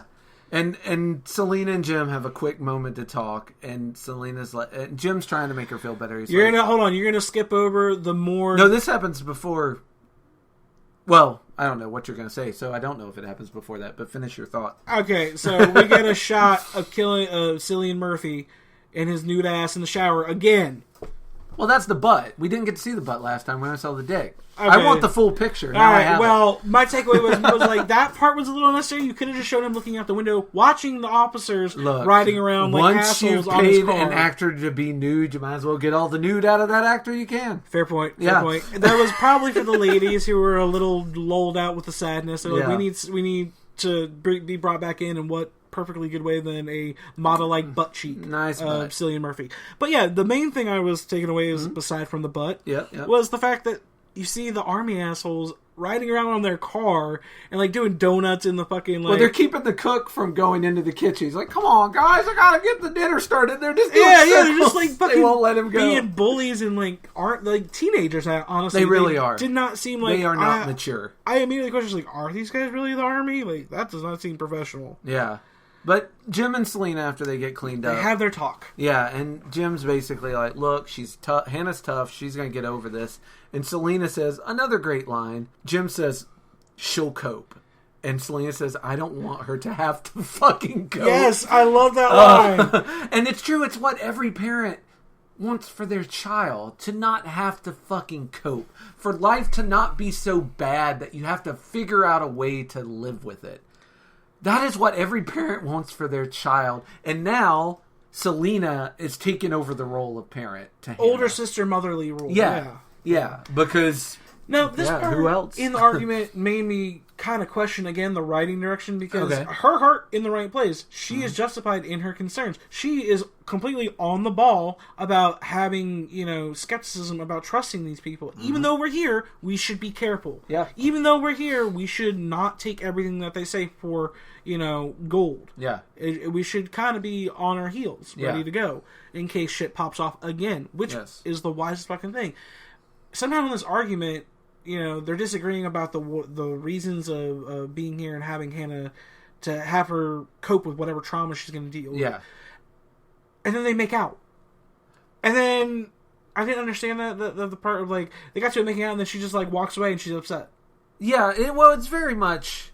I knew there was sexual tension, but I was like, is that like the argument? It's a situation where Jim is trying to solve the problem. Selena is upset. Jim doesn't want her to be upset. He doesn't know what to fucking do. So he kisses her. She kisses him back. Then she feels guilty about it. And then leaves, yeah. And then she fucking jets. So and that part threw me off a little bit. Yeah, and then he goes to talk to the major because he's like, well, I'm obviously not getting laid. That laid. is a low point in the film for me. That scene particularly, it felt...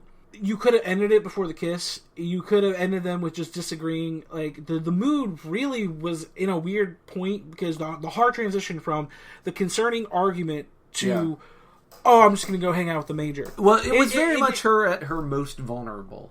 Yes, like, that's fine. Yeah. But I'm just saying the tone, the hard tone shift is what kind of took me out for just a second. I think they're trying to justify her not chopping him up later, but so they're like, well, they exchange saliva, so it's cool.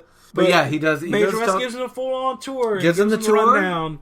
Shows them how well protected they are, at least from the infected, and introduces them to their mascot, pet. What would you call this? Well, hold on. Before we get to that secret little room, sure. I want to note something that he discusses on this tour. When they're traveling around, he reassures them multiple times that they are safe. They are safe. They are safe. And he lists off the properties of what makes this place safe. They have a high wall and barbed wire fence, as well as multiple tripwires and landmines that surround the grounds, front yard, and heavy artillery. And he does give the funny joke of you wouldn't want to cut the grass here. Yeah. I was like, okay, a little bit here. We're trying to alleviate the concerns of the situations. That's almost a very politician-like strategy. Yeah. And he's obviously got this position by being the most charismatic of the group. True. Look at the rest of these psychos. Like, he's definitely the most presentable. He's the one that could actually meet the president after a successful mission and get the award pinned on him. He goes on to show them their kitchen and, shows off how they have a boiler. That's how they heat their water. That's how they have fresh, hot showers. You also get a preview of what they think of women because they have regulated one of them as a chef, as the cook. Yep. And they treat him extremely disrespectful.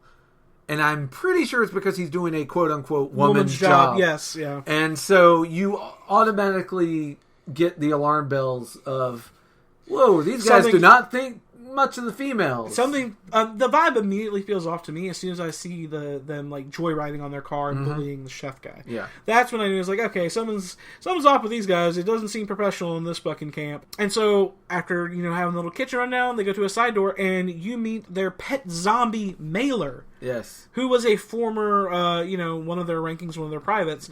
Private Sergeant Mailer got infected, and they managed to take him alive. Who is just an experiment to Wes, and he keeps him around so they can see how long infected will be able to go before they die of starvation. Yeah. He reiterates what the scientist says at the beginning, where like, well, to understand it, you have to study it. Yeah. And he also ducks in and out of range of it, which shows that he's a bit of an adrenaline junkie, and he's going a bit stir crazy here in the mansion, because you would not do that. Like, you wouldn't get within range of this thing ever, under any circumstances, if you were playing it safe. Also, you notice how he just walks out the door and shuts the door behind him and leaves Jim in there with it? And that is a power play. Yeah, that's like, that is a power let me play. see you sweat, boy. Yeah. That was a very, drill sergeant move of him. And I yeah. It's because later we know that he tries to get Jim to join them or die. Which is insane. But first dinner! Which is already... As soon as we get to the dinner setting, the vibe was off. Yes. The vibe was off as soon as they all a very different kind of awkward from our dinner with Frank and Hannah in their apartment. This awkward feels dangerous. Yes. It feels that like awkward just feels funny. You might be drugged, you might be stabbed, you might be, someone does not feel right about the initial sit-down dinner with Wes and the rest of the soldiers. Giving their opinions of what they think this apocalypse portends and what the future holds. And it's all so fun. They have no hope. Yeah. Which will come into play later. Sergeant Harvey have no hope. Gives a very moving, recollection of his New Age views, as Wes calls them. Yeah. And then Henry gives his view, which is, I see people killing people. Same thing I saw 4 weeks before the infection started. Same thing I'll see 4 weeks from now. I can't see a difference between the infected and the non-infected. Because we're all just killing each other. The same thing that... This is like the second time that thoughts come out. And he's like, oh, Hannah, you're not going to eat? And she's like, yeah, I kind of want to bury my dad. He's one of those people you're talking about. Once again, Hannah dropping truth bombs. Yeah, she wasn't having none of his shit. Yeah. She wasn't entertaining any of his fake fucking hospitality. Yeah, fuck him. Like, what a shitty thing to say, knowing that Hannah had just lost her father, who had gotten turned into one of those right before he got shot. By them! By them! And even worse is, before she can fully rip into his asshole, the alarms start going off because zombies have decided to start rushing the front yard. And everyone at is night. Excited. Once again. Yep, it's a night attack. If you wouldn't have pointed this out at the beginning of the film, I really wouldn't have thought about it as hard. But yes, it is a another night strike coming down the front lines, and they're getting mostly blown up by the landmines that have been planted around the front yard. A couple of them hit the tripwires on the tree line, and you just see explosions in the background and body chunks falling out the fucking sky. But the army is super excited about this. Bro, they're like little kids playing Call of Duty Zombies. They are. And again, you get the idea that they're a little stir crazy and that they're enjoying this too much. Yeah. They're enjoying this too much. And so we get more of that when they come back. Yeah, they come inside. They Successful killed mission. all the fucking zombies. Yeah. And like right before the end of it, Selena had ran to grab her machete because she thought they were going to break through the front lines, and she was going to be prepared to fucking hack somebody up. So she's still got some of that badass left. She's got Hannah in one hand and a machete in the other. So she's protecting Hannah, and she's got the machete. And then, you know what? I didn't learn this fucking soldier's name. I didn't give a fuck. He was just the creepy soldier to me. He sees Hannah there with the machete. He's like, oh, don't worry, love. We protected you. I'll show you what a real man is. Grabs her machete and is like jacking it off like a dick. And it's playing keep away with it. Again, Yeah. like when you push the girl down in the playground that you like. Like, it is some kindergarten bullshit. It is some sexist bullshit.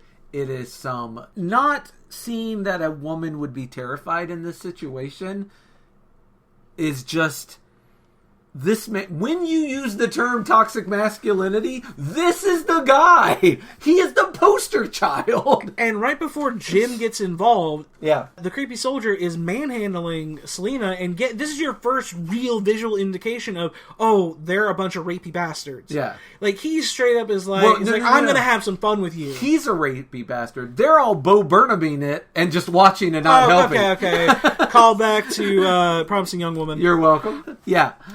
That was very uncomfortable because they're all like a bunch of dogs just basically sitting around with their dicks in hand, jerking off, watching their buddy assault this woman. Jim starts fighting back, and he doesn't do very well against a trained soldier. Henry comes in and breaks it up. Comes in and pistol whips the shit out of that dude in the gut and in the back. And at this point, but they quickly take it away. For a second, you're like, okay, Henry's one of the good ones. But then he gets punished. He looks at the dude, one of the other guys, and goes, slow down. He says, slow down. Yeah, and at that point, I'm like, you're not one of the good ones. You're just wearing a slightly better face than the rest of them. Because slow down means you'll get your chance to do the thing we just watched happen. Yeah. Later. And that was when I was like, now this... He wants to slowly like bed them into it, whereas Homie just wants to run into it like a rabbit. I'm pretty sure first time I saw that movie, I did not catch that. But this time I was like, and that's when you know things are bad. Yeah, that's why I don't feel bad when any of them die. No. Because they all have equally bad traits. The only one I feel bad about that dies is the one that ends up in prison with them. Because he tries to stop it. Well, that's the one that pistol whipped him. Yeah. But he's also the one, like, he's the only one I feel bad. But out of everyone in there, he's the only one that pistol whipped that fucking dude. Yeah. The next thing I wrote is, Jim is not down with Henry's misunderstanding of women are our future. Because, yeah. If you notice when he talks to Jim in his takes him into the study. His study. For a drink. He has all of Frank's alcohol. Mm-hmm. I was like, you sons of bitches took dead Frank's alcohol. You killed him, and then you stole all of his fucking... all his fine scotch liquor. His liquor. Or bourbon, whatever you just took it, you bastards. Yeah, and that's the drink he offers to Jim. And he explains to Jim that he caught one of his men with his gun in his mouth. They have no hope. And when he's the one that put this radio message out there. And when he did it, he told them... I will bring them women. Yeah, I will bring you women. Because that is what... So it's this crazy juxtaposition because in one way you realize how important women are to the survival of the human race. But in the other way, you think they're important to the survival of this human race the same way you think your gun is important to the survival. It's a weapon. A tool. It's a means to weapon. an end. Yeah. And that's all it is. It's not a real person. It's an object used for breeding. That's how he views them. And he straight up just admits, it's like, yeah, this was all an elaborate way to lure... to get women here. Sorry you came You can join us. Yeah. You can join us. You'll get a turn. And Jim... good on you, Jim. Immediately runs to get Hannah and Selena and get the fuck out of there. Yeah, gets his ass he knocked does not the fuck out. He gets beat down, and he's locked up with the other sergeant. Because you get, as he's blacking out, you get a scene of the other sergeant trying to stop everyone. And he's got his gun, but he won't shoot them. He should have just shot all of them. He says, you can't stop them from leaving. And I was like, thank God this guy gets it! But apparently I was the one who was mistaken, because they absolutely can and do. He wakes up next to this tied guy. to a radiator in this room with Sergeant Avery, and this guy is spouting off some shit. This is where we get the theory of England has been quarantined, the rest of the world's okay. And Jim... have you heard anything about it spreading overseas? I've heard nothing. Yeah, Jim grabs onto that like a dying man in the ocean grabs a life raft. Jim's eyes light up. Yeah. Despite the danger they're in, that hope gets in Jim. He's like, maybe. But that counteracts what Selena was talking about earlier. About Paris and New York. And I'm thinking one of two things. Either a small infection got there and they shut it down, or that was, not to use a Trumpism, but that was fake news. Because you're probably getting tons of messages from all different directions.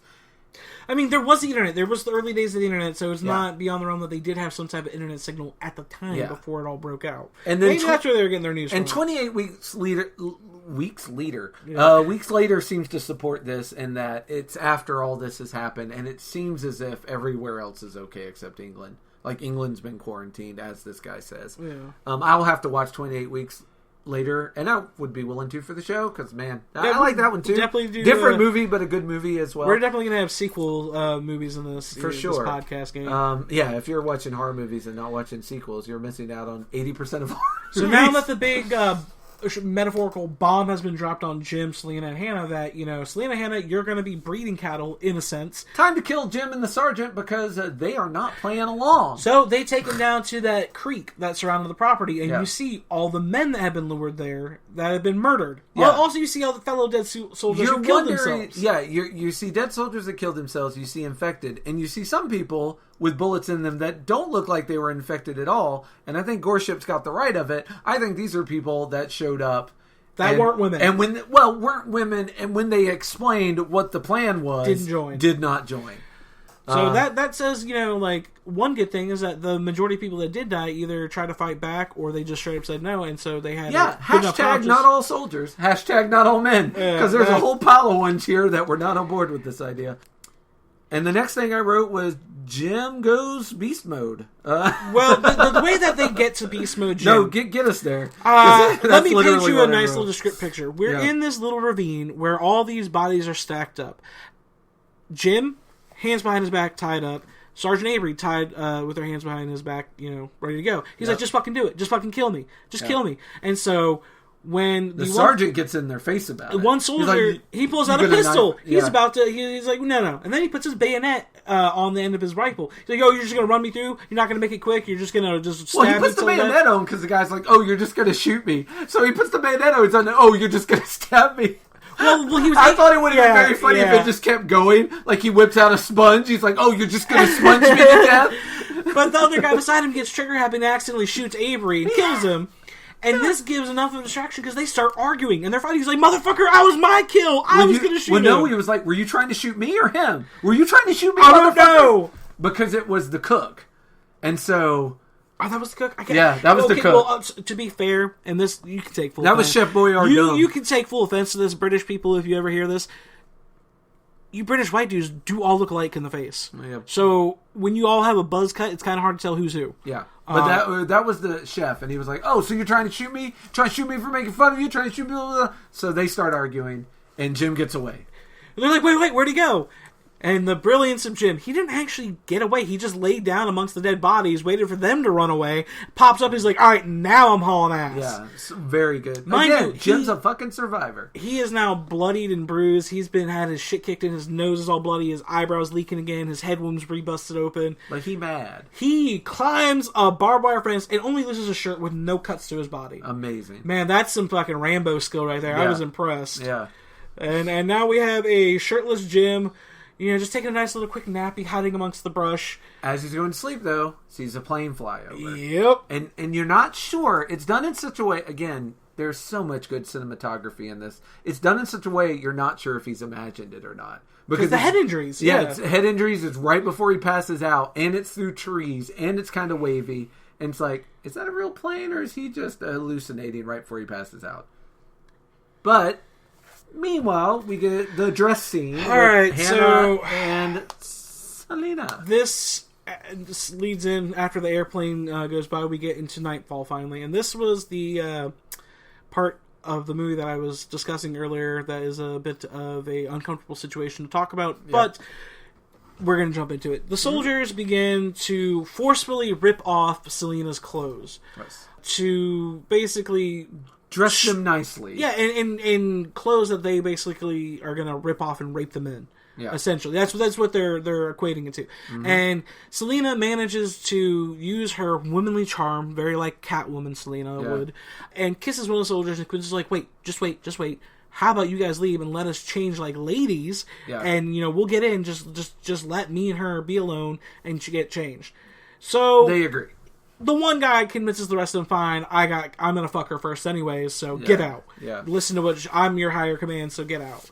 And in doing this, Selena makes the very hard but understanding choice that she's just gonna give a bunch of Valium to Hannah so she doesn't care. To numb her from this experience. What are these for? So you don't care as much. I do. That was what she said. She said, what are these for? So you don't care as much what happens. Well, no. Hannah, again, smart as a whip. It's like, are you trying to kill me? And I thought that, too. I was like, she's given her enough to kill her. And she's like, no, I'm just giving you enough that you won't care about what happens and that next. was just like... Because Selena, she mentions it only briefly, but she used to be a chemist. She was chemist in England means pharmacist. She was a pharmacist. Yeah. So it's why she knows the exact right amount. Because they're like, why do you have these? How do you know it's not going to kill her? She's like, well, I'm practically a chemist. Yeah. So she was either maybe she was just a pharmacy tech, but she knew enough. Or maybe she cooked drugs. As a former pharmacy tech myself, I could prescribe you most of the things. Pharmacists aren't so smart. But that was a very uncomfortable scene just because... you have a group of men standing around with weapons, watching another man try to strip you fucking naked in front of a girl you consider a, and they don't a immediately daughter put or a bullet sister. in him. And the trauma that they've already experienced in this world, it was rough. It was rough to watch. Another level. Just because, I wanted to... Especially for Hannah, because she's screaming for Selena. Yeah. And she just lost her dad. Heartbreaking. This is a lot to take within, a 6-hour time frame. Oh, yeah. Yeah. And before things go too far, Jim, who is back at the 42nd roadblock, has found the siren and is just cranking the fuck out of it to bring the soldiers to that place. Yep. And, hey, I'll give Henry credit. He goes out himself. He goes out with his right hand. And, who immediately gets fucking owned. Jim beats him to death at the top of his ladder. No, that was one of his lackeys. He fucking beat him with... I thought it was beautiful. It was a drive-by with a pole, right? No, it was Frank Shillelagh. Oh, nice! It was Frank's fucking shillelagh that he had as a weapon. He gave him a drive-by shellacking. And with a shillelagh. Beat his fucking skull in with a shillelagh. Yep. And then leaves him in the Jeep like a serial steals his killer. gun. Steals his gun. Leaves the dead guy in the fucking Jeep. And dismantles the Jeep. Smart. And in doing so, he leaves Wes stranded there. Yep. And the zombies start attacking Wes. But because of all the noise he made. Wes fucking is able to kill the 3 that show up, and he runs back off, and you're like... Fuck. By the way, that old naked lady, terrifying. Oh, yeah. It was like that bitch out of The Shining. Yeah. So, that gives Jim a big head start getting back to the mansion. Before Henry does. When he gets back to the mansion, he now has a machine gun. He takes that machine gun and he fucking shoots the chain on the pet zombie Mailer. Yeah. And now Mailer is able to break through the fucking doors. You know what? I'm going to take back a little bit of what I said. Jim actually doesn't go too Rambo here. Mailer does 90% of the work. Yeah, because he one little claw or bite or lick of your face. Mailer breaks through the window and starts making friends, and by that I mean turning other people into infected. Oh yes, but we get this cool little transition from the onslaught is about to begin to Hannah and Selena are in these beautiful red dresses. Yeah. With Hannah just drugged out on the couch, slumped. And Hannah starts talking like the Oracle of Delphi. She starts spouting, why have your friends been so long not coming back? I think they're dead. I think you're next. You're going to die here tonight. I'm like, you need to calm down, Miss Cleo. They are not going to want to hear that. As soon as she says, you're going to die here tonight, Mailer the zombie is in the reflection of the fucking glass door and breaks through and starts ripping the guy to pieces. Selena grabs Hannah, runs out of the room, and Hannah's the whole time like, I'm fine. She either did not see Mailer or did not think Mailer would see her because she was just like, I'm fine. Very funny. Despite the terrifying nature of it, it's hilarious how completely checked out Hannah is because she's so drugged out. Yeah, Mailer's going fucking crazy. He rips the one dude, and that dude immediately transforms. The ginger guy with the long hair. Yep. He transforms, and then he chases the other guy to the dude with kitchen. The hat. Yeah, he chases him to the kitchen, and that guy is smart enough to hide underneath the sink. Also, by the way, we're getting the same awesome music from the opening where Jim's walking through London abandoned. We're getting that music, and it's going the same way. It's cranking up more and more as more people are getting murdered and more shit's going down. That theme is amazing. Yeah, everyone gets murdered while Selena and Hannah run around in Resident Evil dresses. I thought it was also pretty funny that the scene with the guy hiding underneath the sink, the one zombie comes in, and another soldier is like, hey, motherfucker, and he gets ready to start shooting him, but right before he pulls the fucking trigger, because he's talking shit to Mailer, the other guy that just got bit, the ginger, comes out of nowhere. He's like, oh, Harris! And then Harris tackle. I think for a second he thought Harris was coming to help him. He was not. No, and they both just maul him in the fucking thing, and you have the scene where the soldier is hiding underneath the cupboard, holding his ears. Again, that's the chef. And you see the scene of him running, and then the zombies chasing him down the hallway. And what happens? Jim is waiting for him at the end and runs him through with the fucking bayonet. Yeah, he gets the bayonet, and that's just as it ought to fucking be. Oh, that made me so happy. Yeah, dude, did you know? Please tell me that you saw the beautiful fucking cinematography of this scene. Jim runs through the cook soldier with the bayonet.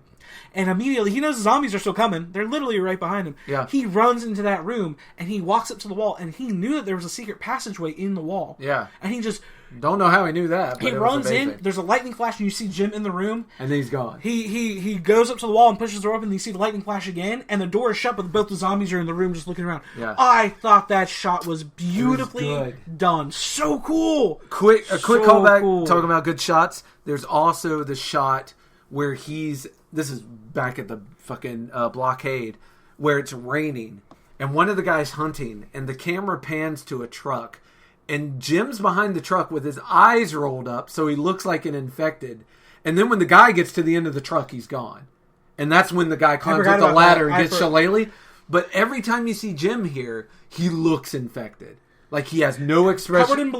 Covered in blood. No expression on his face except rage occasionally. I'm glad that you bring this up. Like, oh, yeah. Once again, it's funny. It's been mentioned many times, but what's the difference between the infected and the non-infected? Like, man. The ability to stop. Yeah. That's the only thing is the ability to stop. And talk. Talking and stopping. And so then we get this really cool scene with Hannah in survival mode. Her and Selena get split up. Oh, the mirror scene? Yeah, her and Selena get split up because they're both still running from the soldiers and the infected now. Yeah. Because both the soldiers are trying to hunt them down, but at the same time, the zombies are trying to kill them. Yeah. So Jim put a lot of faith in them that they'd be able to survive. Yeah. in Hannah, Selena, it makes sense because she's shown she's a survivor. Like, I'll distract the soldiers, you go hide in here. Yeah. She hides in the bathroom and she hears the zombies coming. She is so smart. She, right as you think that she's about to get busted after the door shut, because it seems like a quick split second, she goes in, the door is shut, and all of a sudden the doors burst open. She's hanging on to the back of the mirror. Yeah. And the zombie walks up to the mirror and is just snarling at its own reflection. Like a bird fighting with its reflection in a cage. And then because it hears more noise, it runs out. Yeah, it runs out, and she's able to fucking, finally. Mind you, she's high as shit on Valium. She realized the danger finally, yes. She is high as a fucking kite. She is roller skating in that bitch. Yeah. But I should know how it makes you feel. You are fucking roller skating off one. Yeah. And if she ate 3, bro, she probably feels like Michael Jackson moonwalking everywhere. Oh, she's having a good time, even as she's fighting for her life. Oh, my God. But I thought that was genius. Yeah. And this cuts back to another Jim trope throughout the entire movie that I know I've been ragging on him for, and I'm going to keep doing it. Jim running around screaming, "Hello! Hello! Selena! Hannah!" He's crying out for them throughout the manor. He does cry out, drawing more attention to himself and the zombies that are there. But in this is the one time I'll forgive it, because he's drawing the attention away from Selena and Hannah. Yeah. So he's doing it on purpose. Just like ringing the bell down at the blockade. He wants their attention. He wants their eyes on him. Now we're just down to Henry and the asshole. And the assholes got Selena. You're forgetting the funny ass scene when he's running around. He goes into that room and that soldier is hiding. And the soldier's like, "I don't have any more bullets. I don't have any more bullets." He just leaves him. Yeah. I was honestly going to skip right over it because I just thought it was funny because this adds to the layer of Jim's callousness. Yeah. Because he literally didn't give a fuck. He's like, "Oh, you're a soldier? You get to fucking die." He's like, "Don't leave me here." And he climbs out the window and leaves him a little dresser in front of the door, not much to hold, but long enough for him to get to the window. Yeah. And I'm like, why the soldier didn't think about just going out the window is fucking beyond me. He was so scared shitless. I think he was hurt too. No, he was he's covering. He's got the gun in this hand, but he's like covering.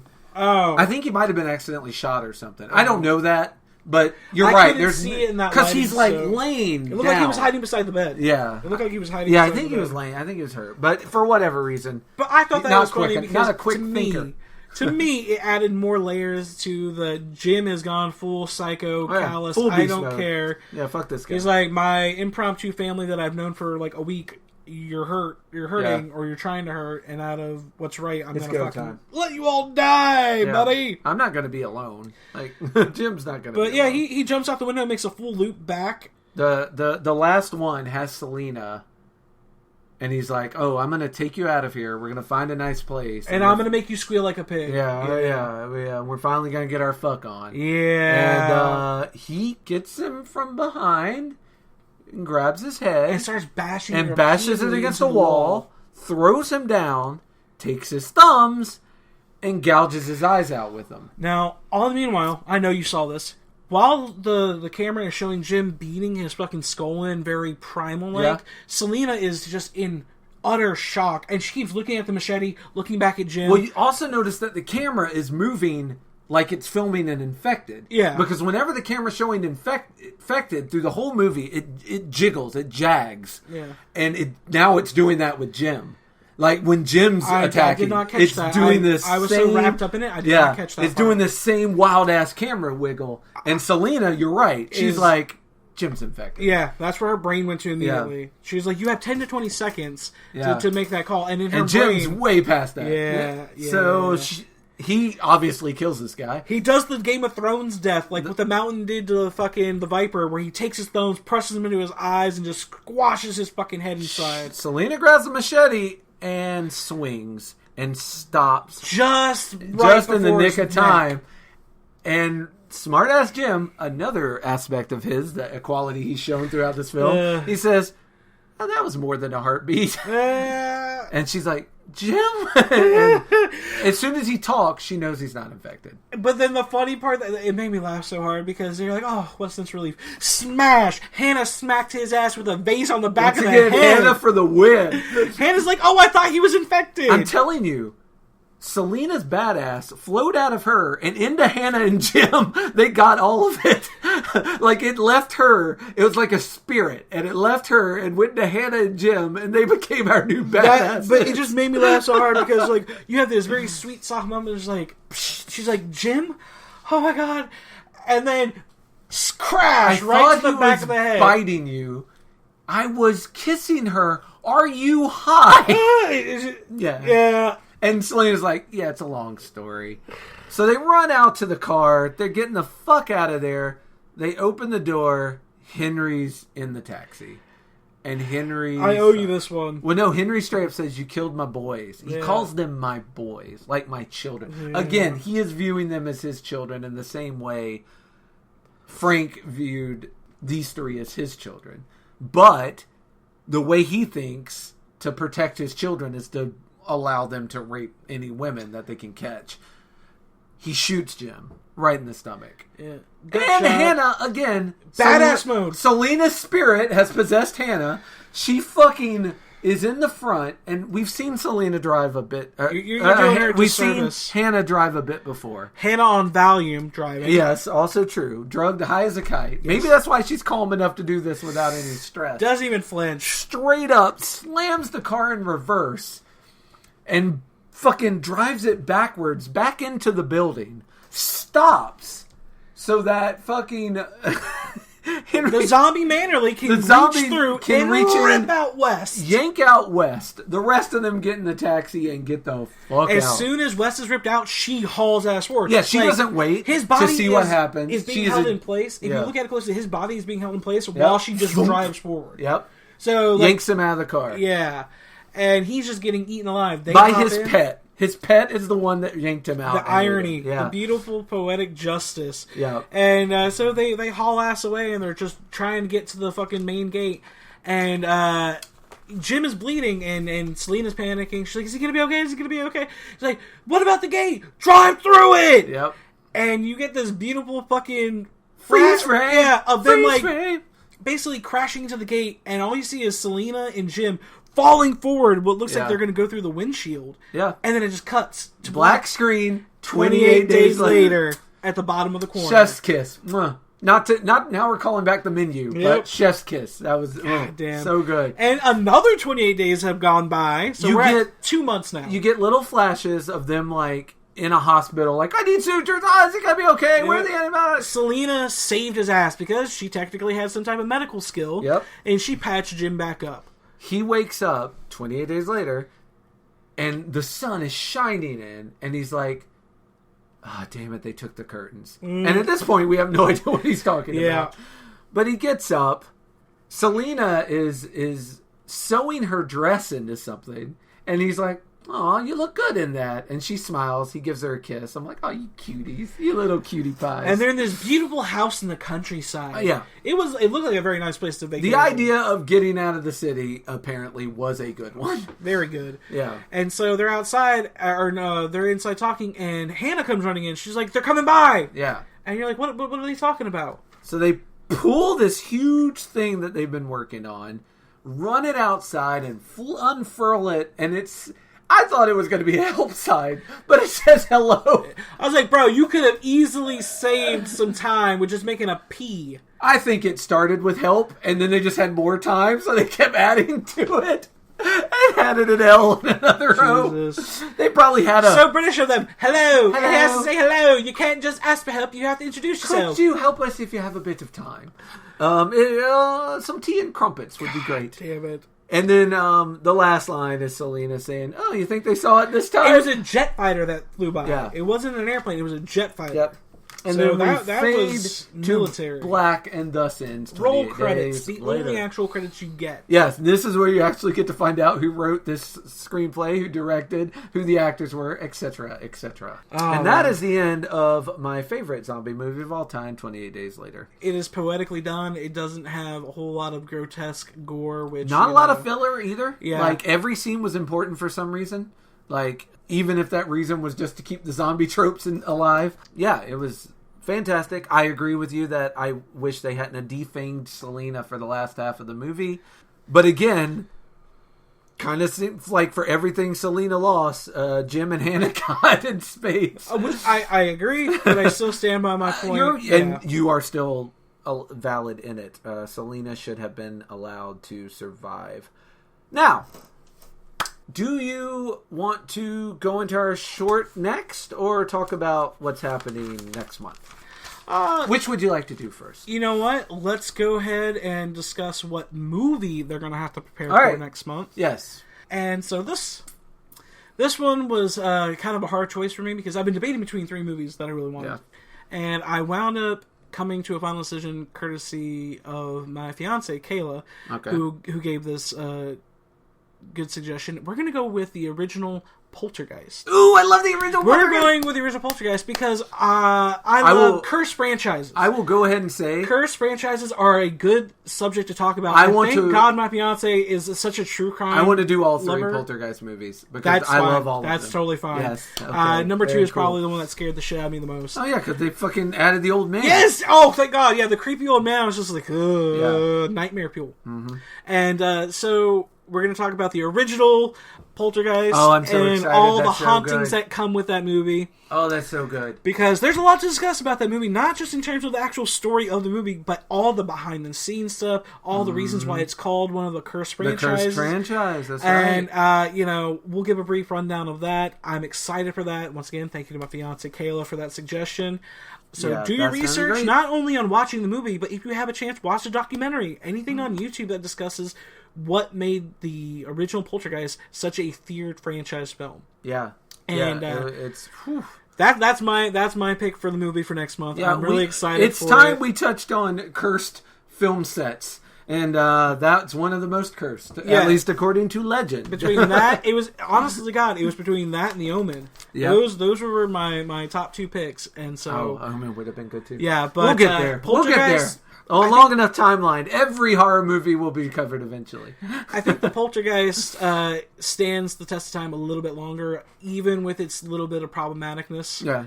I can't say a little bit. It's got a lot of problematicness. Hard to make a movie in the 80s without it. If we didn't learn that from Gremlins, or Friday the 13th for that matter. But it's for the art. It was all for the art. Yeah.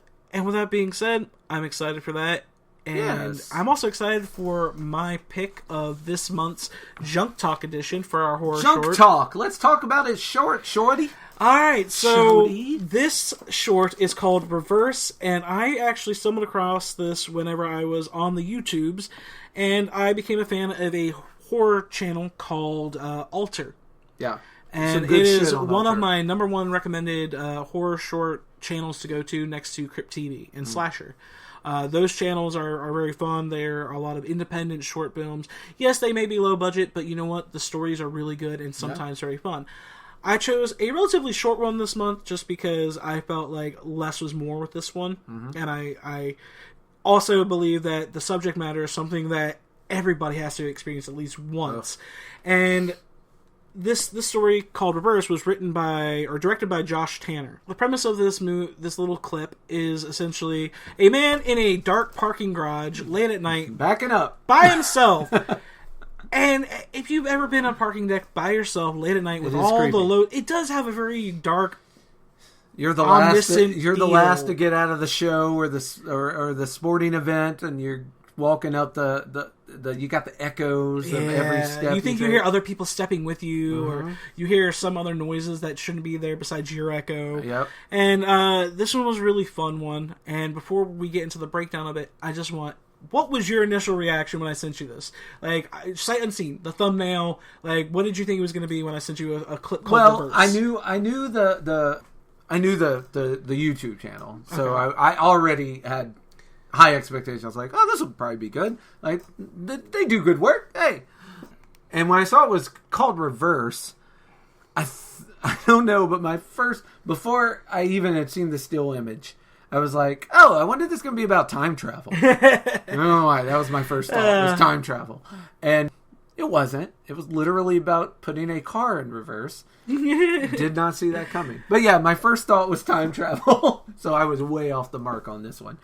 All right. Well, you were very far off, and I was too, because when it said reverse, I thought it was something like, those creepiest pastas about like the backwards man or something. Mm-hmm. Like when you take a step forward or backwards, the backward person walks towards you. Yeah. But when you walk towards it walks away, Yeah. So I thought it was something like that. But no, the description actually in the YouTube video link, which will be in the show notes, along with Alter's main YouTube channel. Absolutely. Because I love them, and I feel like they deserve a platform as well as the director themselves. Anything we can do one of the reasons we're doing this is to spread these videos far and wide, and the companies and or individuals that produce them. Trying to get them some hollahs. So, the description listed in the video is, a man attempts to exit an underground car park, something doesn't want him to. And that simple, is very simple. Brief, to the point. Yeah. So, we have a gentleman... I wrote... Oh my god, the horror of a misplaced steering wheel. Because this is obviously filmed in Europe. He gets into the wrong side of the car, and there's a steering wheel there. The horror. And it's really cool because, it's very simple. It's a very simple concept that probably took next to nothing to make other than the editing software. Yeah. You park a car in a dark garage, add some, boom sound effects, a little Foley work, and you're good to go. The driver, played by a man named Joel Stanton, gets into his vehicle, which I believe is like a Prius or something, or some type of smart vehicle, that has seat motion detection, which tells you how many passengers you have in your vehicle, but it also has whether they're buckled in, and has one of the cameras that lets you see behind the car. Yeah, it's smart feature. It's a smart, classy vehicle he's driving. The Smart Park reverse cam. I could not relate. It shows you, when you're backing up, how much range you have. It'll go from like green to yellow to red to when you're about to hit something. Yeah. So our driver decides to start backing up, and as he's backing up, he's doing the typical pull-out method, and as he's going back, he notices that even though there's nothing there, his camera is going off in the red, saying he's about to hit something. There's a beeping sound if you have one of these cameras that lets you know you're going to... It's a sensor on your bumper that lets you know that there's something close enough you could hit it. Yeah. So he hears that beeping, and he looks in the camera, and like way back in the dark shadow... It's like a glitch. It's like a little twitchy glitchy. But you can't see anything. It just looks like fuzziness on the camera, like static. So he turns around, and there's nothing there. Yeah. He continues to back up again, readjusts his angle, and he's like, maybe I'm about to like collide with the pole that I can't see. Yeah. But he's way far away from the pole. Yep. Backs up again, and as he's backing up one more time, it beeps again. He gets out of the car this time. This is when my mistake-o-meter went off. I was like... Everyone knows if you hear weird shit or see weird shit, you don't get out of the car immediately. Plus, at this point, he had backed up enough that he could have probably put it in drive and got the fuck out of there. He didn't need to keep readjusting his length of how he was pulling out of his parking space. This is British, and you have to do things properly. Yeah. This is the second time we fucked with British people today. All right. Thematic. And so he's looking all around, and the creepiness begins. Mm-hmm. One side of his door is open. The door that he did not come out of. Which, that's not normal. That's not supposed to happen. No. Right? No. Just a quick note, I want to say it here because there's no better place to say it. The best thing for me about this entire short was the lighting. Yes. The lighting it was definitely so good. Set the mood. There was a long, what do you call it? Long fluorescent light tubes that was blinking and strobing. You always have to have a strobing or blinking fluorescent light tube to make a good light theme seemed creepy. But every fourth or fifth blink, it would also change to a different color. And then back to white. So you all, like, I watched it a few times to see it. It was like a blue color. So it'd be like white, blue, white, blue, white, green, white, red, like white, blue. And I was like, oh, that's good. Yeah, very because subtle. it's something that your eyes, much like the character in the work, I'm now wondering if I can trust my eyes. Because I'm like, is that light changing colors every once in a while? So it's a very good way to put me in the shoes of this guy in his car, not trusting what you're seeing. And not only that, but the background noise, the Foley work that is going on with a slow undertone of not real like ominous music, but there's something there where you feel as he becomes more panicked, the music gets more panicky. And so it's right there with him. he rushes into the car and he shuts the doors. And he's just kind of sitting there and it's all quiet. And he goes to drive, and it shows that there's a passenger in his passenger seat. Yeah. Who hasn't no seatbelt on. Yeah, they don't have their seatbelt on. The sensor is reading that there's a heavy enough presence that someone should put their seatbelt on. Yeah, if you don't know how cars work, usually when you have a passenger, there's a weight sensor that shows if that person's in the car that they need to buckle their seatbelt. If you have something on the seat that's not heavy enough, it will just say, passenger seatbelt disabled, whatever. And so, how funny would this have been if he just reached over and buckled it and drove away? God damn it. You could have made that into a comedy real quick. Instead of reverse, it would have been called New Friend or something. Me and the demon. Driving buddy. Yeah, in the next scene, like, they're both got milkshakes, like him and the invisible thing. No, he's got a milkshake, and the demon's got a boba, because it's classy AF. Yeah, a hipster. Yep. But no, so two demons. The sensor shows that he's got a passenger directly next to him. Yeah. And then it shows that the passenger has now jumped to the seat directly behind it in the back. Okay, I thought that the one next to him stayed lit up. I thought there was another thing in the back. No, I thought it jumped. I thought like it kept You jumping could be seats. right, but I thought his passenger seat and the back seat were both red at one point, implying that there were two, which freaked me right the fuck out because I was worried about the one here. You know what? And then one popped up here. It did, but then it went away. So that's why I thought maybe that's why. Maybe it was just crawling, and so it sent both sides. I don't know. I don't know. That's possible. But it was. I have never been rich creepy enough to have a fuck. car with sensors, so I don't know how sensitive they are or quite how that works. The same with the backing up thing. When I first started hearing that beeping noise, I didn't know what the fuck was going on. I was like, what is he? Oh, that beeping must mean he's going to hit something. And I actually looked it up. I was like, oh yeah, they have sensors on the car. They make noise. Because, again, I've never had a car with a backwards camera. Never had a car with seats that warm or let you know they're there or tell you to buckle up because I'm fucking poor. and another part of that is that, like, he was going to go, like, take off, but then something, like, jumped in front of his car and he just stopped. He's like, what the fuck? Yeah. And so you're even more freaked out because now the sensors are shifting again. Yeah. And instead of it being on the direct passenger seat, it's in the middle of the car. Yeah. He looks around. We're following his point of view with the camera. There's nothing in the back seat. He doesn't look in the mirror, but he's just looking with his his eyeballs. He's looking. He's like, okay, there's nothing there. Yeah. But my sensor shows that somebody's there. Yeah. And then you hear it ding again, and it's in the seat directly behind him. And he looks around, and there's nobody behind him. He's like, what the fuck? And finally, we look in the mirror, and there's a monster there. Some type of demonic ghoul is just waiting for him. And then you just go to the outside of the car, and the caution lights are blinking, and insane. You get your jump scare, your monster, very cool looking monster. Yeah, yeah. It looked very much like the emaciated something from like Insidious corpse or Conjuring. from the first creepypasta with the German sleep experiment. Oh, like that picture. It kind of looked like I that can monster. see that. And very good jump scare. And I liked it because you knew. I always feel the jump scares that come out of nowhere are crap. Like, I feel like it's like a pie in the face that a clown does. It's so overdone and so, like, meh. I prefer it when you know it's coming. As soon as he started adjusting that rearview mirror. And he pulls the mirror down? Anybody who, unless it's the first horror thing you've ever seen, you knew what was coming.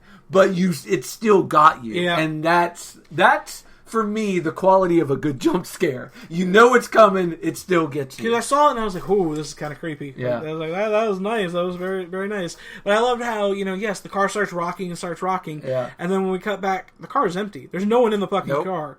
Nope. And we're done. That's it. Yeah. And it shows the credits says reverse. Yeah. And I thought that was a very nice way to end it, because it leaves it open for like a continuation if they ever want to do a second show. I mean, they're just gonna find a car with no one in it, and they're gonna be like, "Huh, that's mysterious. This dude decided to leave his wife and family." I mean, I can't blame him. I've seen his wife. Hey, but yeah, I don't. So this is It definitely could lead to more of those things. Yeah, I'm really happy that we started doing these shorts, and That's so it's a good thing. It's a nice. I feel like one we're helping support and celebrate independent artists. Yeah, and kind of, even if it's just a minuscule way of helping them get a little bit of extra promotion. Yeah. I fucking love it, because there's too many bullshit Hollywood production level ones that not half as they good don't as resonate these. with anyone. Yeah. And somebody that can make a $1,000 short film and make me love it more than a multi-million-dollar film, that person in my mind deserves my money more than the studios. Absolutely. And so, thank God. And I also like the contrast of if you've done your homework, you come in having seen the movie, but the short hits you, it blindsides. Like, you don't know what the short's You're just going to be. taking our descriptive recommendation. Yeah, and then you go and watch it in a perfect world. And if you discover these channels like Crypt TV and Alter, which we will probably talk about the most, it will be a rabbit hole that you will fall down and watch a bunch of them. Yeah, and you'll be prepared. Give some likes, leave some positive comments. Put some good karma out there in the world. If you find a video that you like on those channels, let them know that Judgmental Horror Junkies sent you, that we recommended this page or this particular clip of Reverse. Anything to help them out and help us out at the same time. We support them, and hell yeah, we're gonna keep this venture going a little bit harder. Next time, maybe I'll pick a little bit longer of a clip. Absolutely. But with that being said, next month is actually going to be Mr. Reno Vino's choice. I've got it narrowed down to 2, and one of them is literally 2 minutes long. It is a real shouty, but it'll leave you thinking and scared. And the other one's like longer. Man, choices. But whichever one I don't pick, you'll get in another 2 months, so it's not like you're going to miss out. But until then, thank you so much for joining us. We appreciate your ears so much. Thank you for putting them here for 2 hours. And we will see you next month for Poltergeist. Thank you for listening. This has been Judgmental Horror Junkies, and we'll catch you next time. Peace.